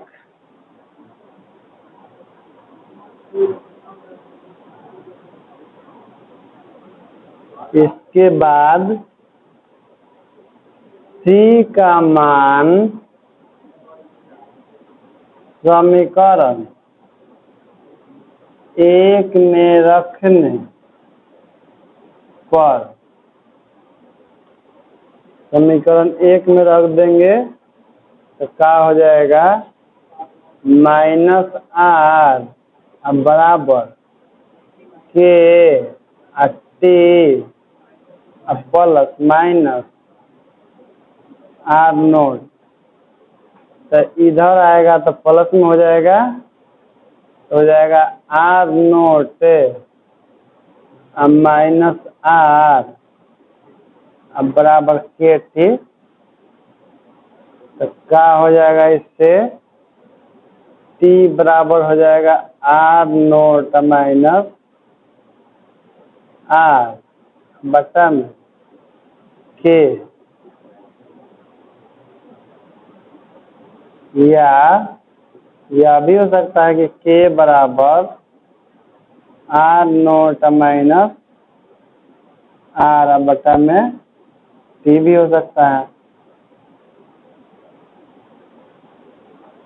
चल देखिए वाला की समझिए, जिसे हम लोग शून्य कोटि की अभिक्रिया के लिए व्यंजक प्राप्त करते थे ना, तो क्या बोले थे कि शून्य कोटि का जो अभिक्रिया होता है वो उसका अभिक्रिया वेग जो होता है अभिकारक के सांद्रण के शून्य घात के, तो अभिक्रिया ले लिया R2P, अभिक्रिया वेग इतना, परिभाषा के अनुसार अभिक्रिया वेग जो है अभिकारक के सांद्रण के शून्य घात के समानुपाती होगा। समानुपाती के हटा के नियतांक रखेंगे, r के पावर 0 का मान 1, यानी कोई के पावर 0 तो उसका 1 हो जाएगा, तो हो जाएगा इतना। अब इधर देखिए k हो गया, तो dt को इन्हें भेज देंगे तो यहाँ का क्या बचेगा d यार। इसके बाद दोनों तरफ समाकलन करते हैं, यानी कि टेकिंग इंटीग्रेशन बोथ साइड, तो देखिए जैसे dx का x होता है वैसे dr का क्या हो जाएगा r हो जाएगा, k बाहर निकल जाएगा dt का, और चूंकि इनडेफिनिट इंटीग्रेशन है ना, यहाँ कोई कांस्टेंट रखना पड़ता है, कांस्टेंट कितना होगा c होगा, जहाँ c एक समाकलन नियतांक है। समाकलन नियतांक मतलब कि इंटीग्रेशन करने के बाद जो नियतांक दिया जाता है समाकलन करने के बाद। तो देखिए जिसे मान लेते हैं कि जैसे जब अभिक्रिया नहीं शुरू हुआ था, अभी अभिक्रिया एकदम शुरू होने वाला था, तो उस समय अभिकारक के सांद्रण का कुछ मान होगा ना, जैसे 1 मोलर होगा चाहे 2 मोलर होगा, चाहे जैसे भले हम इसमें अभिकारक R लिए हैं, लेकिन अभिकारक R का सांद्रण कौन लिखते हैं R से, ठीक ना। ये वाला अभिकारक R के सांद्रण को लेकिन इसका कुछ मान होगा ना, 1 होगा चाहे 2 होगा चाहे 3 होगा, कुछ तक का सांद्रण रहा होगा ना। तो मान लेते हैं, यहाँ सुनिए कि जब t बराबर 0 यानी कि अभिक्रिया का प्रारंभिक सांद्रण, यानी कि अभिक्रिया अभी शुरू होने को है, अभी अभिक्रिया शुरू हुआ नहीं है, तो उस समय इसका सांद्रण का मान कुछ मान होगा ना, चाहे 1 हो के चाहे 2 हो के चाहे कुछ भी मान होगा। तो वही मान ली कि t बराबर 0 होता है, अभिकारा का प्रारंभिक सांद्रण r नोट होगा, चाहे जितना ही होके, 1 होके 2 होके 3 होके, ठीक ना। अर्थात r का मान कितना होगा, r नोट। जैसे नहीं समझे, जैसे कहे कि मतलब कि अभिकारक है r, इसका सांद्रण कुछ ना कुछ होगा ना, 1 होके चाहे 2 होके चाहे, ऐसे लिखिएगा ना कि r बराबर 1 चाहे r बराबर, तो हम कोई 1 और 2 ना मान के क्या मान लिए, r नोट मान लिए ना, तो r बराबर क्या लिखाएगा, समझे। मतलब मान है आपका, r का मान है। अभिकारक है तो कुछ सांद्रण होबे करेगा, अभिकारक के सांद्रण 0 होगा, मतलब अभिकारक है, r का मान 0 कैसे हो सकता है, समय का मान 0 हो सकता है, क्योंकि समय की गणना वहाँ से किया जाता है जब कोई काम शुरू किया जाता है, नहीं तो समय तो लगातार बीत ही रहा है। लेकिन हम लोग जनरली कहाँ से गणना करते हैं, यहाँ से काम स्टार्ट कर ले जाता है। तो जब t बराबर 0 होता है, विकारक का सांद्रण r नोट होगा, यानी कि r बराबर r नोट, ठीक। तो देखिए समीकरण 1 से चलना है, तो t बराबर उसमें क्या रखना है, 0, t बराबर अभिक्रिया भी शुरू नहीं हुआ है, r का मान कितना रखना है, r नोट। तो देखिए यहाँ था k इंटू टी, तो 0 हो जाएगा, अब प्लस में c, तो c बराबर कितना आ जाएगा, -r नोट। जो c का मान आया ना उसको समीकरण 1 में रख देंगे, समीकरण 1 में रख देते हैं फिर। तो देखिए c का मान समीकरण 1 में रखेंगे, मतलब c की जगह पर रखेंगे ना r नोट, तो c की जगह देखिए यहाँ पर क्या रख दिए, r नोट रख दिए। अब देखिए r नोट इधर आएगा तो प्लस में हो जाएगा ना, r नोट इधर प्लस में जाएगा, लेकिन है तो माइनस में रहेगा ना, तो kt हो जाएगा। अब t के मान निकालना है तो t के मान निकालिए, नहीं तो k का मान निकालना है। यही होता है शून्य कोटि का अभिक्रिया का समाकलित वेग समीकरण या व्यंजक, ठीक ना। एग्जाम में आता है कि शून्य कोटि की अभिक्रिया का परिभाषा बताएं तथा इसका वेग समीकरण प्राप्त करे, तो उस परिभाषा लिखिए, परिभाषा लिखने के बाद इसका वेग समीकरण लिख दीजिए। एग्जाम्पल लिखने के लिए नहीं आता, समझे। अब देखो इसका प्रयोग जो किया जाता है मैथमेटिक्स में, यह एक तरह के इक्वेशन सोल्व करने का एक तरीका है, जिसमें आप जैसे पढ़िएगा मैथमेटिक्स में, जिसका नाम है अवकल समीकरण का हल। अवकल समीकरण के डिफरेंशियल इक्वेशन मैथ में पढ़िएगा, तो डिफरेंशियल इक्वेशन ऐसे हल किया जाता है, हल किया जाता है, c का कुछ मान निकाला जाता है, और c के मान निकाल के फिर ओइजे रख दिया जाता है समीकरण। अभी डिफरेंशियल इक्वेशन नहीं पढ़े ना, जब पढ़िएगा देखिएगा यही प्रोसेस से differential equation solve same to same होता है। चल ये तो हो गया ना। अब लिखिए नीचे लास्ट में कि जहाँ r नोट बराबर, जहाँ r नोट बराबर प्रारंभिक सांद्रण, जहाँ r नोट बराबर प्रारंभिक सांद्रण अर्थात t बराबर 0 पर सांद्रण, अर्थात t बराबर यानी कि अभी अभिक्रिया शुरू नहीं हुआ है, हाँ t बराबर 0 पर सांद्रण। फिर लिखिए r बराबर t समय पर सांद्रण, t समय पर सांद्रण, r बराबर t समय पर सांद्रण। t समय पर सांद्रण कहने का मतलब कि अभिक्रिया शुरू हो जाने के 1 सेकंड बाद, चाहे 2 सेकंड बाद, चाहे 3 सेकंड के बाद का सांद्रण, ठीक ना। और k बराबर वेग स्थिरांक, k बराबर वेग स्थिरांक वेग स्थिरांक हो गया। चलिए तो अब एगो टॉपिक लिखिए, शून्य कोटि की अभिक्रिया के लिए वेग स्थिरांक की इकाई। शून्य कोटि की अभिक्रिया के लिए वेग स्थिरांक की इकाई। शून्य कोटि की अभिक्रिया के लिए वेग स्थिरांक की इकाई।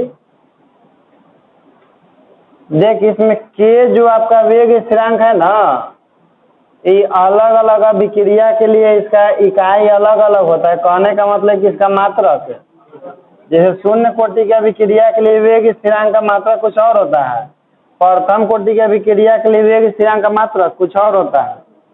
सबके लिए वेग स्थिरांक का मात्रक एक समान नहीं होता है, इसलिए ऑब्जेक्टिव में ही बराबर पूछते रहता है। देखिए फार्मूला इसका क्या है, के बराबर, देखिए बालक, आर नोट माइनस आर। देखो तो सुनो यहाँ पर, जैसे आर सुनो, आर नोट माइनस आर यानी कि आर प्रारंभिक सांद्रण, आर अंतिम सांद्रण कुछ समय के बाद वाला। तो इस सांद्रण में अंतर लिखा गया है ना, तो सांद्रण में अंतर वो कहा जाता है सांद्रण परिवर्तन। सांद्रण अब बटा में समय। अच्छा ये वाला समझो, ई वाला जो सांद्रण होता है वो कौन सा सांद्रण होता है, मोलारता होता है कि मोलता होता है?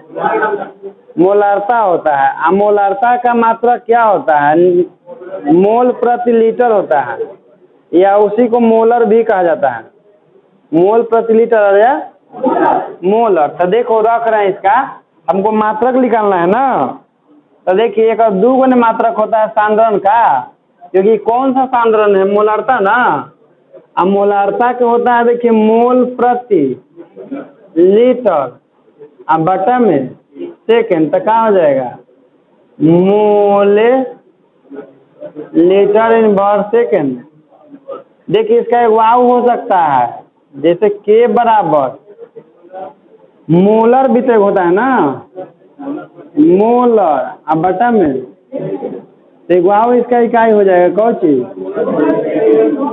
मोलर सेकेंड इनवर्स, या इसी केवल लिखा जाता है एम, ठीक ना। तो शून्य कोटि की अभिक्रिया का इकाई यही याद रखिएगा, और यही याद रखिएगा।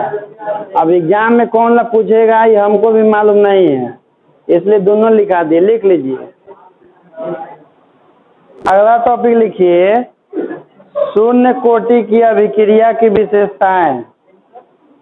शून्य कोटि की अभिक्रिया की विशेषताएं।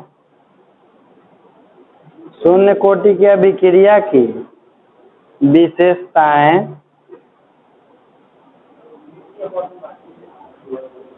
लिखिए। नंबर 1, शून्य कोटि की अभिक्रिया के लिए, शून्य कोटि की अभिक्रिया के लिए, शून्य कोटि की अभिक्रिया के लिए देखिए बालक, रेट बराबर के इंटू आर के पावर 0 बराबर के।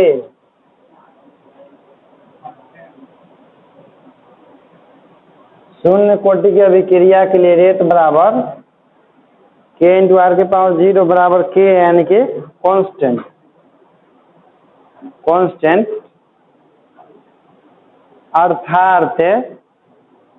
अर्थात नियत ताप पर अभिक्रिया के, अर्थात नियत ताप पर अभिक्रिया के, नियत ताप पर अभिक्रिया के अभिकारक के पूर्णतः समाप्त होने तक, अभिकारक के पूर्णतः समाप्त होने तक दर नियत रहता है, दर नियत रहता है, दर नियत रहता है, जो सांद्रण पर निर्भर नहीं करता है, जो अभिकारक के सांद्रण पर निर्भर नहीं करता है, जो अभिकारक के सांद्रण पर निर्भर नहीं करता है।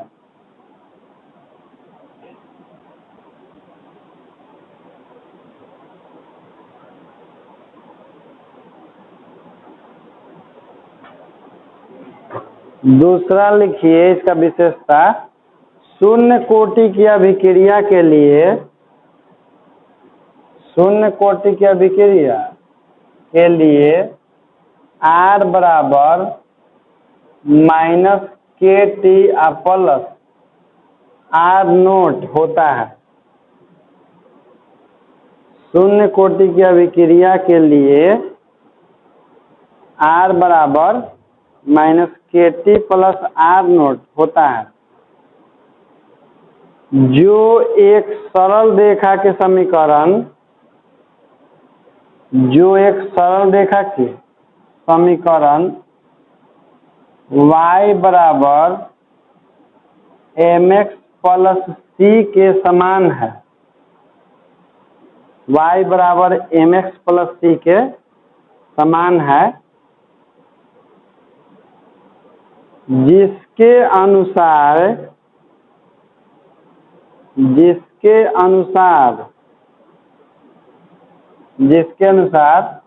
देखिए ब्रैकेट में R एवं T के बीच, जिसके अनुसार R एवं T के बीच T समान है, ओकर सामने थोड़ी होता समय का, T के बीच के ग्राफ में एक सीधी सरल रेखा प्राप्त होती है, एक सीधी सरल रेखा प्राप्त होती है,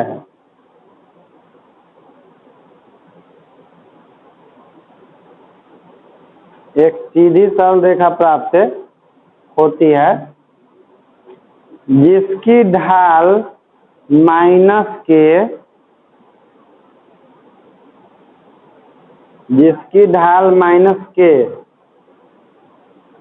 तथा अवरोध ब्रैकेट में लिखिएगा R होता है। ये आप लोग ग्राफ पढ़े हैं y बराबर mx प्लस c का। अच्छा, इसमें किसी कंफ्यूजन है कि R बराबर -KT प्लस इतना कैसे आया? देखिए यहाँ समझ लीजिए, जैसे यहाँ पर -R है ना, तो ये वाला माइनस के इधर भेजिएगा ना, तो ये वाला हो जाएगा -KT, आई माइनस में क्या हो जाएगा, समझ गए आप? तो देखिए जैसे वो सरल रेखा का समीकरण होता है y बराबर mx प्लस c, वो ओकरे समान है जहाँ पर m जो है नियतांक होता है, कोई 1 2 3 4 जो भी हो, उसी तरह से यहाँ पर कौन सी है k, उसमें x होता है, इसमें क्या है, यहाँ भी होता है कोई नियतांक, यहाँ पर c है। तो देखिए इसके क्या करते हैं कि इसके सांद्रण और इसके समय के बीच में हम लोग ग्राफ खींचते हैं, इस सांद्रण और समय के बीच में ग्राफ खींचते हैं ना, तो देखिए ग्राफ कुछ इस प्रकार से इसका प्राप्त होता है, जो अभी आप पूछ रहे थे शायद इसके बारे में कि सर इसका ग्राफ आता है, ये होता है माइनस, सीधे घटते जाता है समय, जो अभिकारक का जो सांद्रण होता है ना बलक, वो धीरे धीरे क्या होता है, जैसे मान लीजिए कि एक आप हम लोग ए वाला सुने, एक आप सांद्रण ले लिए हैं, इस पर क्या ले लिए हैं, समय ले लिए हैं, तो जैसे इस पर अभिकारक का सांद्रण है ना, और वो धीरे धीरे घट रहा है, तो एक समय आएगा ना कि वो क्या हो जाएगा, तो ई पर सांद्रण है इस पर, तो जब इस सांद्रण एकरा पर आ जाएगा तब न जीरो हो जाएगा। जैसे जानते हैं कि एक्स अक्ष का जो एक्स निर्देशांक होता है वाई पर जीरो होता है, वाई निर्देशांक, तो ई पर सांद्रण लिया गया, ए पर समय लिया गया, धीरे धीरे सांद्रण बढ़ता है घटता है, घटता है ना जी, यानी कि वो सीधे एक बार कौन से अक्ष पर चलेगा, तो इसका कुछ स्लोप होगा ना लाइन का, स्लोप मतलब ढलान, तो वो होता है -K के बराबर होता है, आई काटता है जहाँ पर वाई अक्ष को ना, उसका अवरोध कितना होता है, जिसको इंटरसेप्ट बोला जाता है मैथ में, ठीक ना, अंतःखंड पढ़े होंगे, पढ़ा है ना, हाँ लिख लीजिएगा पर, हाल ही में तो पढ़े होंगे 3 डायमेंशन में।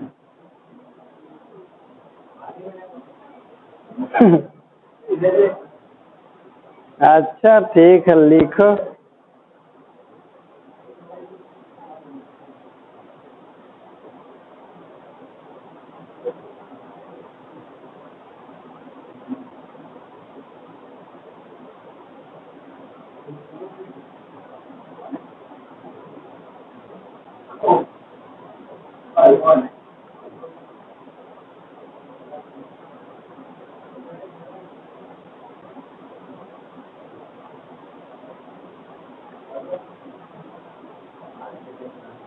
हो गया। तो चलिए इतल शून्य कोटि के हम लोग व्यंजक भी पढ़ लिए, उसका वेग स्थिरांक का इकाई पढ़ लिए, ऐसे ग्राफ भी पढ़ लिए। अब लिखिए अर्धायु, अर्धायु हाफ लाइफ। हाँ हाँ, विशेषता द्वेग है हाफ लाइफ। देखो जैसे मान लो कि अभिकारक के परमाणु है 100 गो, मान लेते हैं, ठीक ना। अभिकारक के परमाणु कितना है? अभिक्रिया जैसी शुरू हुआ तो प्रतिफल में बदलना शुरू हो जाता है। तो जितना समय में आधा अभिकारक प्रतिफल में बदल जाता है, मतलब कि 50 को किसमें बदल जाएगा? प्रतिफल में परिवर्तित हो जाता है। वही समय किसी भी अभिक्रिया का अर्धायु कहलाता है। समझा? जैसे मान लो कि तुम्हारा 100 रुपया है, तुम 100 रुपया खर्चा तुमको करना है, तो तू 1 रुपया खर्चा कर रहा है, चाहे 10 रुपया खर्चा कर रहा है, चाहे 5 रुपया खर्चा कर रहा है, तो उसको खर्च करने में तुमको समय लगेगा कि नहीं, कि कितना में खर्च करेगा। तो जितना समय में तुम 50 रुपया खर्चा कर देगा ना, चाहे वो 1 दिन में करो, चाहे 10 साल में करो, चाहे तू 1 सेकंड में 50 रुपया खर्चा कर दो, तो जितना समय में आधा खर्चा हो जाता है, यानी कि जितना समय में आधा अभिकारक प्रतिफल में, तो वही समय उस अभिक्रिया का, यानी कि अर्धायु एक प्रकार का समय है जिस समय में किसी भी अभिकारक का सांद्रण अपने प्रारंभिक सांद्रण का 100% सांद्रण है, मान लो कि 5 सेकंड के बाद 50% हो गया, तब 5 सेकंड समय में क्या कहलाएगा? समझ गया बालक? समझ गया? जैसे मान लो तो जवानी 100% है, चंदन के मानते हैं, अगर जवानी 100% है, और जितना समय में मान लो कि 10 साल के बाद एक जवानी समाधिया हो गया, तो वही 10 साल क्या कहलाएगा? अर्धायु कहलाएगा। तो चल ये लिखिए अर्धायु की परिभाषा। लिखो अभिक्रिया के ठीक आधा पूर्ण हो जाने में, अभिक्रिया के ठीक आधा पूर्ण हो जाने में, अभिक्रिया के ठीक आधा पूर्ण हो जाने में जितना समय लगता है, जितना समय लगता है उसे उस अभिक्रिया की अर्धायु कहते हैं, उसे उस अभिक्रिया की अर्धायु कहते हैं, अर्धायु कहते हैं। Paragraph change. अर्धायु को देखिएगा बोर्ड पर, गलती मत लिखिए। अर्धायु को टी हाफ से सूचित किया जाता है। टी हाफ मतलब टी बटा 2 नहीं, टी हाफ का मतलब T/2 ना, ठीक ना। टी का मतलब कि जितना टी होगा ना ओकर टी हाफ को संकेत है, ठीक ना। किसको सूचित करने के लिए? टी हाफ आधा चाय, टी हाफ से सूचित करते हैं। चलो दूसरे शब्दों में परिभाषा इसका लिखो। अर्धायु के संपूर्ण अभिक्रिया का 50% पूर्ण होने में जितना समय लगता है, संपूर्ण अभिक्रिया का 50% पूर्ण होने में जितना समय लगता है,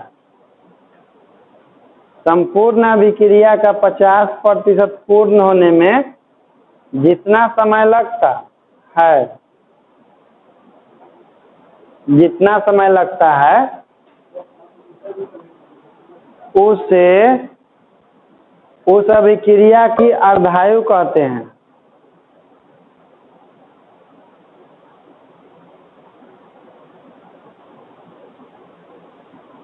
उसे उस अभिक्रिया की अर्धायु कहते हैं। इसका एक और परिभाषा होता है कि जितना समय में किसी अभिकारक का सांद्रण घटकर अपने प्रारंभिक सांद्रण का, यानी कि जितना समय में किसी आदमी का जवानी घट करके ओकर पूरा जवानी के आधा हो जाता है, तो वही समय क्या कहलाता है?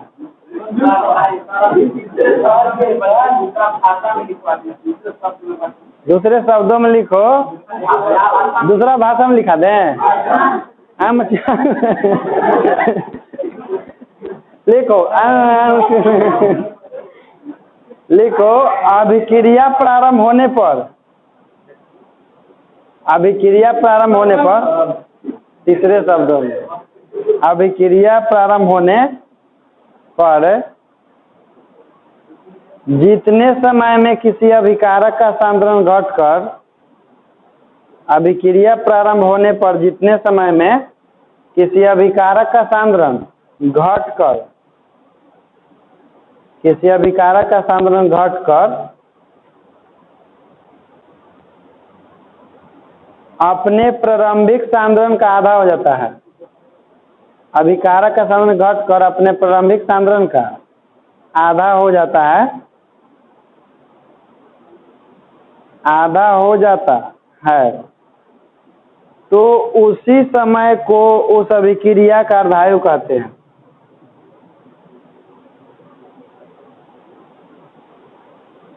तो उसी समय को उस अभिक्रिया की अर्धायु कहते हैं।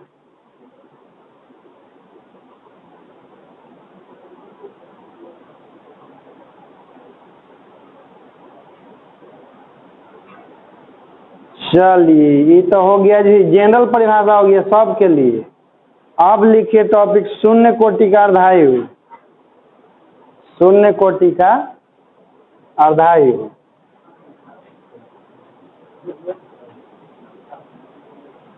शून्य कोटि का अर्धायु लिखिए, जितने समय में शून्य कोटि के अभिक्रिया के, जितने समय में शून्य कोटि के अभिक्रिया के,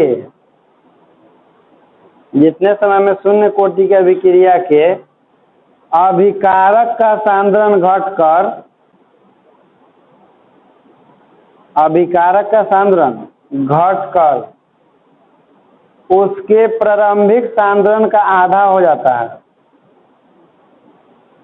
उसके प्रारंभिक सांद्रण का आधा हो जाता है,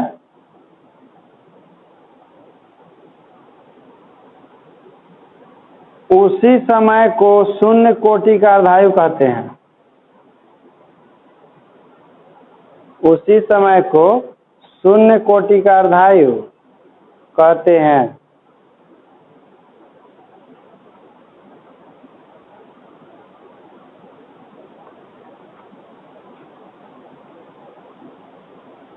चलिए, अब टॉपिक लिखिए शून्य कोटि के अर्धायु का व्यंजक।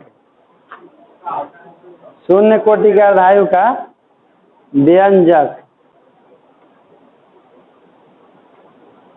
शून्य कोटि के अर्धायु का व्यंजक कौन कह रहा है कि बस कीजिए? आया है साइकिल से या तो लेकिन बस करे, पैदल जाओ। 4-5 को लेकर बस होता है।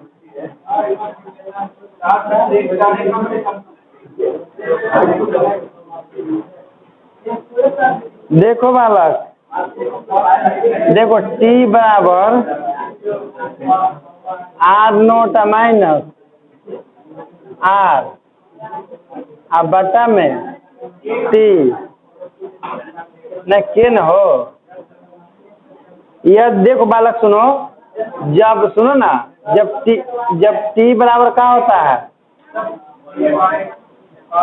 जब आधा समय बीत जाता है, आधा समय बीत जाने के बाद अभिकारक का सांद्रण क्या होता है कि जितना समय में सांद्रण आ जाता है उसको T आप कहते हैं। देखना एक में देखना कितना गड़बड़ आएगा। ये वाला सुनो, जब टी बराबर टी हाफ हो जाता है तब अभिकारक आधा होता है, कि जब अभिकारक आधा हो जाता है तो उस समय को टी हाफ कहते हैं। गलत। जब अभिकारक का सांद्रण आधा हो जाता है तब समय को क्या कहता है? यही देखो तथा लिखे कि यदि टी बराबर टी हाफ तथा आर बराबर आर बाई, क्योंकि R naught by two, R naught प्रारंभिक सांद्रण होता है ना। और देखो मान लो कि शुरू में सांद्रण 4 है और 1 सेकंड के बाद क्या हो गया आधा, तो अब सांद्रण कितना बचेगा 4 बटा, तो प्रारंभिक सांद्रण 8 नोट में है। और समय जब हो गया कितना, जब आधा हो जाएगा तो उसके लिए कैसे लिखेगा 4 बटा 2, तो उसी तरह से 8 नोट बटा क्या लिखाएगा। तो देखिए इसमें तो इस समय आप टी नहीं कहलाएगा, इस समय आप क्या कहलाएगा टी हाफ कहलाएगा, टी बाई 2 नहीं। अब देखिए इसमें आर नोट को ऐसे छोड़ दीजिए, ठीक ना, आर नोट को ऐसे छोड़ दीजिए, आर की जगह क्या रखना है आर नोट बाई 2 बटा में के, बटा में के। तो देखो एलसीएम ले लो, 2r अब भाई 2 के ना ढेर का दावा एक 2 से 2 काटूं देता है सब कटेगा। 2r में से 2r ये r घटेगा तो कितना हो जाएगा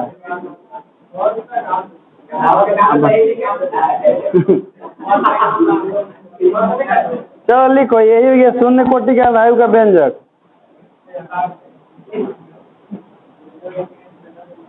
ये समीकरण हो गया था ना।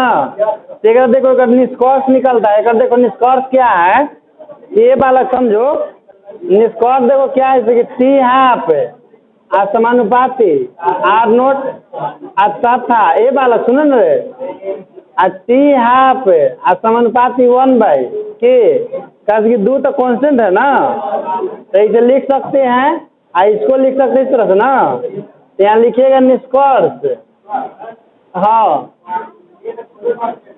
तो अलग अलग अभिक्रिया के लिए अलग अलग होता है ना, सब के लिए एक समान होता है ना, तब जगह हटा देते हैं।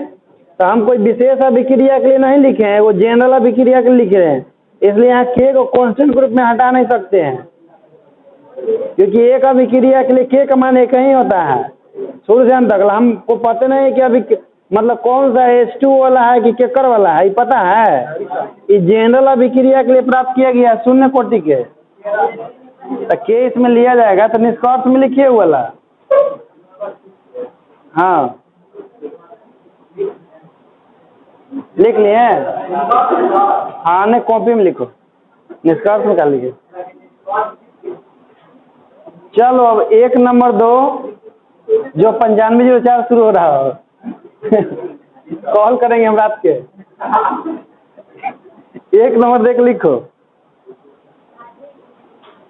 नंबरवा नहीं दिया फिर लिख रहा है नहीं, जैसे ये दोनों लिख लिया। अब 1 नंबर 2 लिखो शून्य कोटि का अर्धायु अभिकारक के प्रारंभिक सांद्रण का सीधा समानुपाती होता है। शून्य कोटि का अर्धायु अभिकारक के, शून्य कोटि का अर्धायु अभिकारक के प्रारंभिक सांद्रण का सीधा समानुपाती होता है। प्रारंभिक सांद्रण का सीधा समानुपाती होता है, सीधा समानुपाती होता है, सीधा समानुपाती होता है। दूसरा लिखिए, देख रहे हैं अर्धायु जो अभिकारक के सीधा समानुपाती कि नहीं, यानी कि जितने ज्यादा होगा सांद्रण उतने ज्यादा समय लगेगा। दूसरा लिखिए वेग स्थिरांक के व्युत्क्रमानुपाती होता है। वेग स्थिरांक के व्युत्क्रमानुपाती होता है। वेग स्थिरांक के व्युत्क्रमानुपाती होता है, व्युत्क्रमानुपाती होता है।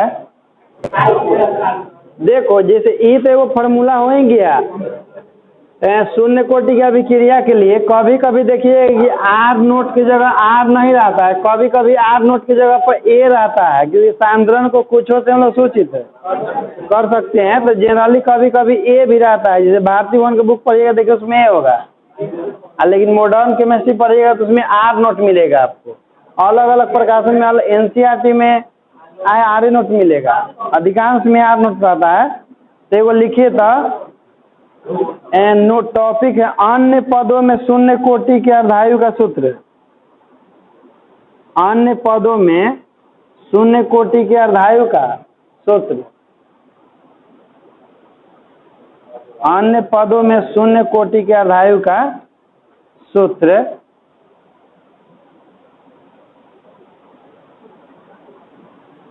लिखिएगा। देखिए टी हाफ बराबर ए बटा 2k, टी हाफ बराबर ए बटा 2k, जहाँ ए अभिकारक का प्रारंभिक सांद्रण है, जहाँ ए बराबर अभिकारक का प्रारंभिक सांद्रण, ए बराबर अभिकारक का प्रारंभिक सांद्रण,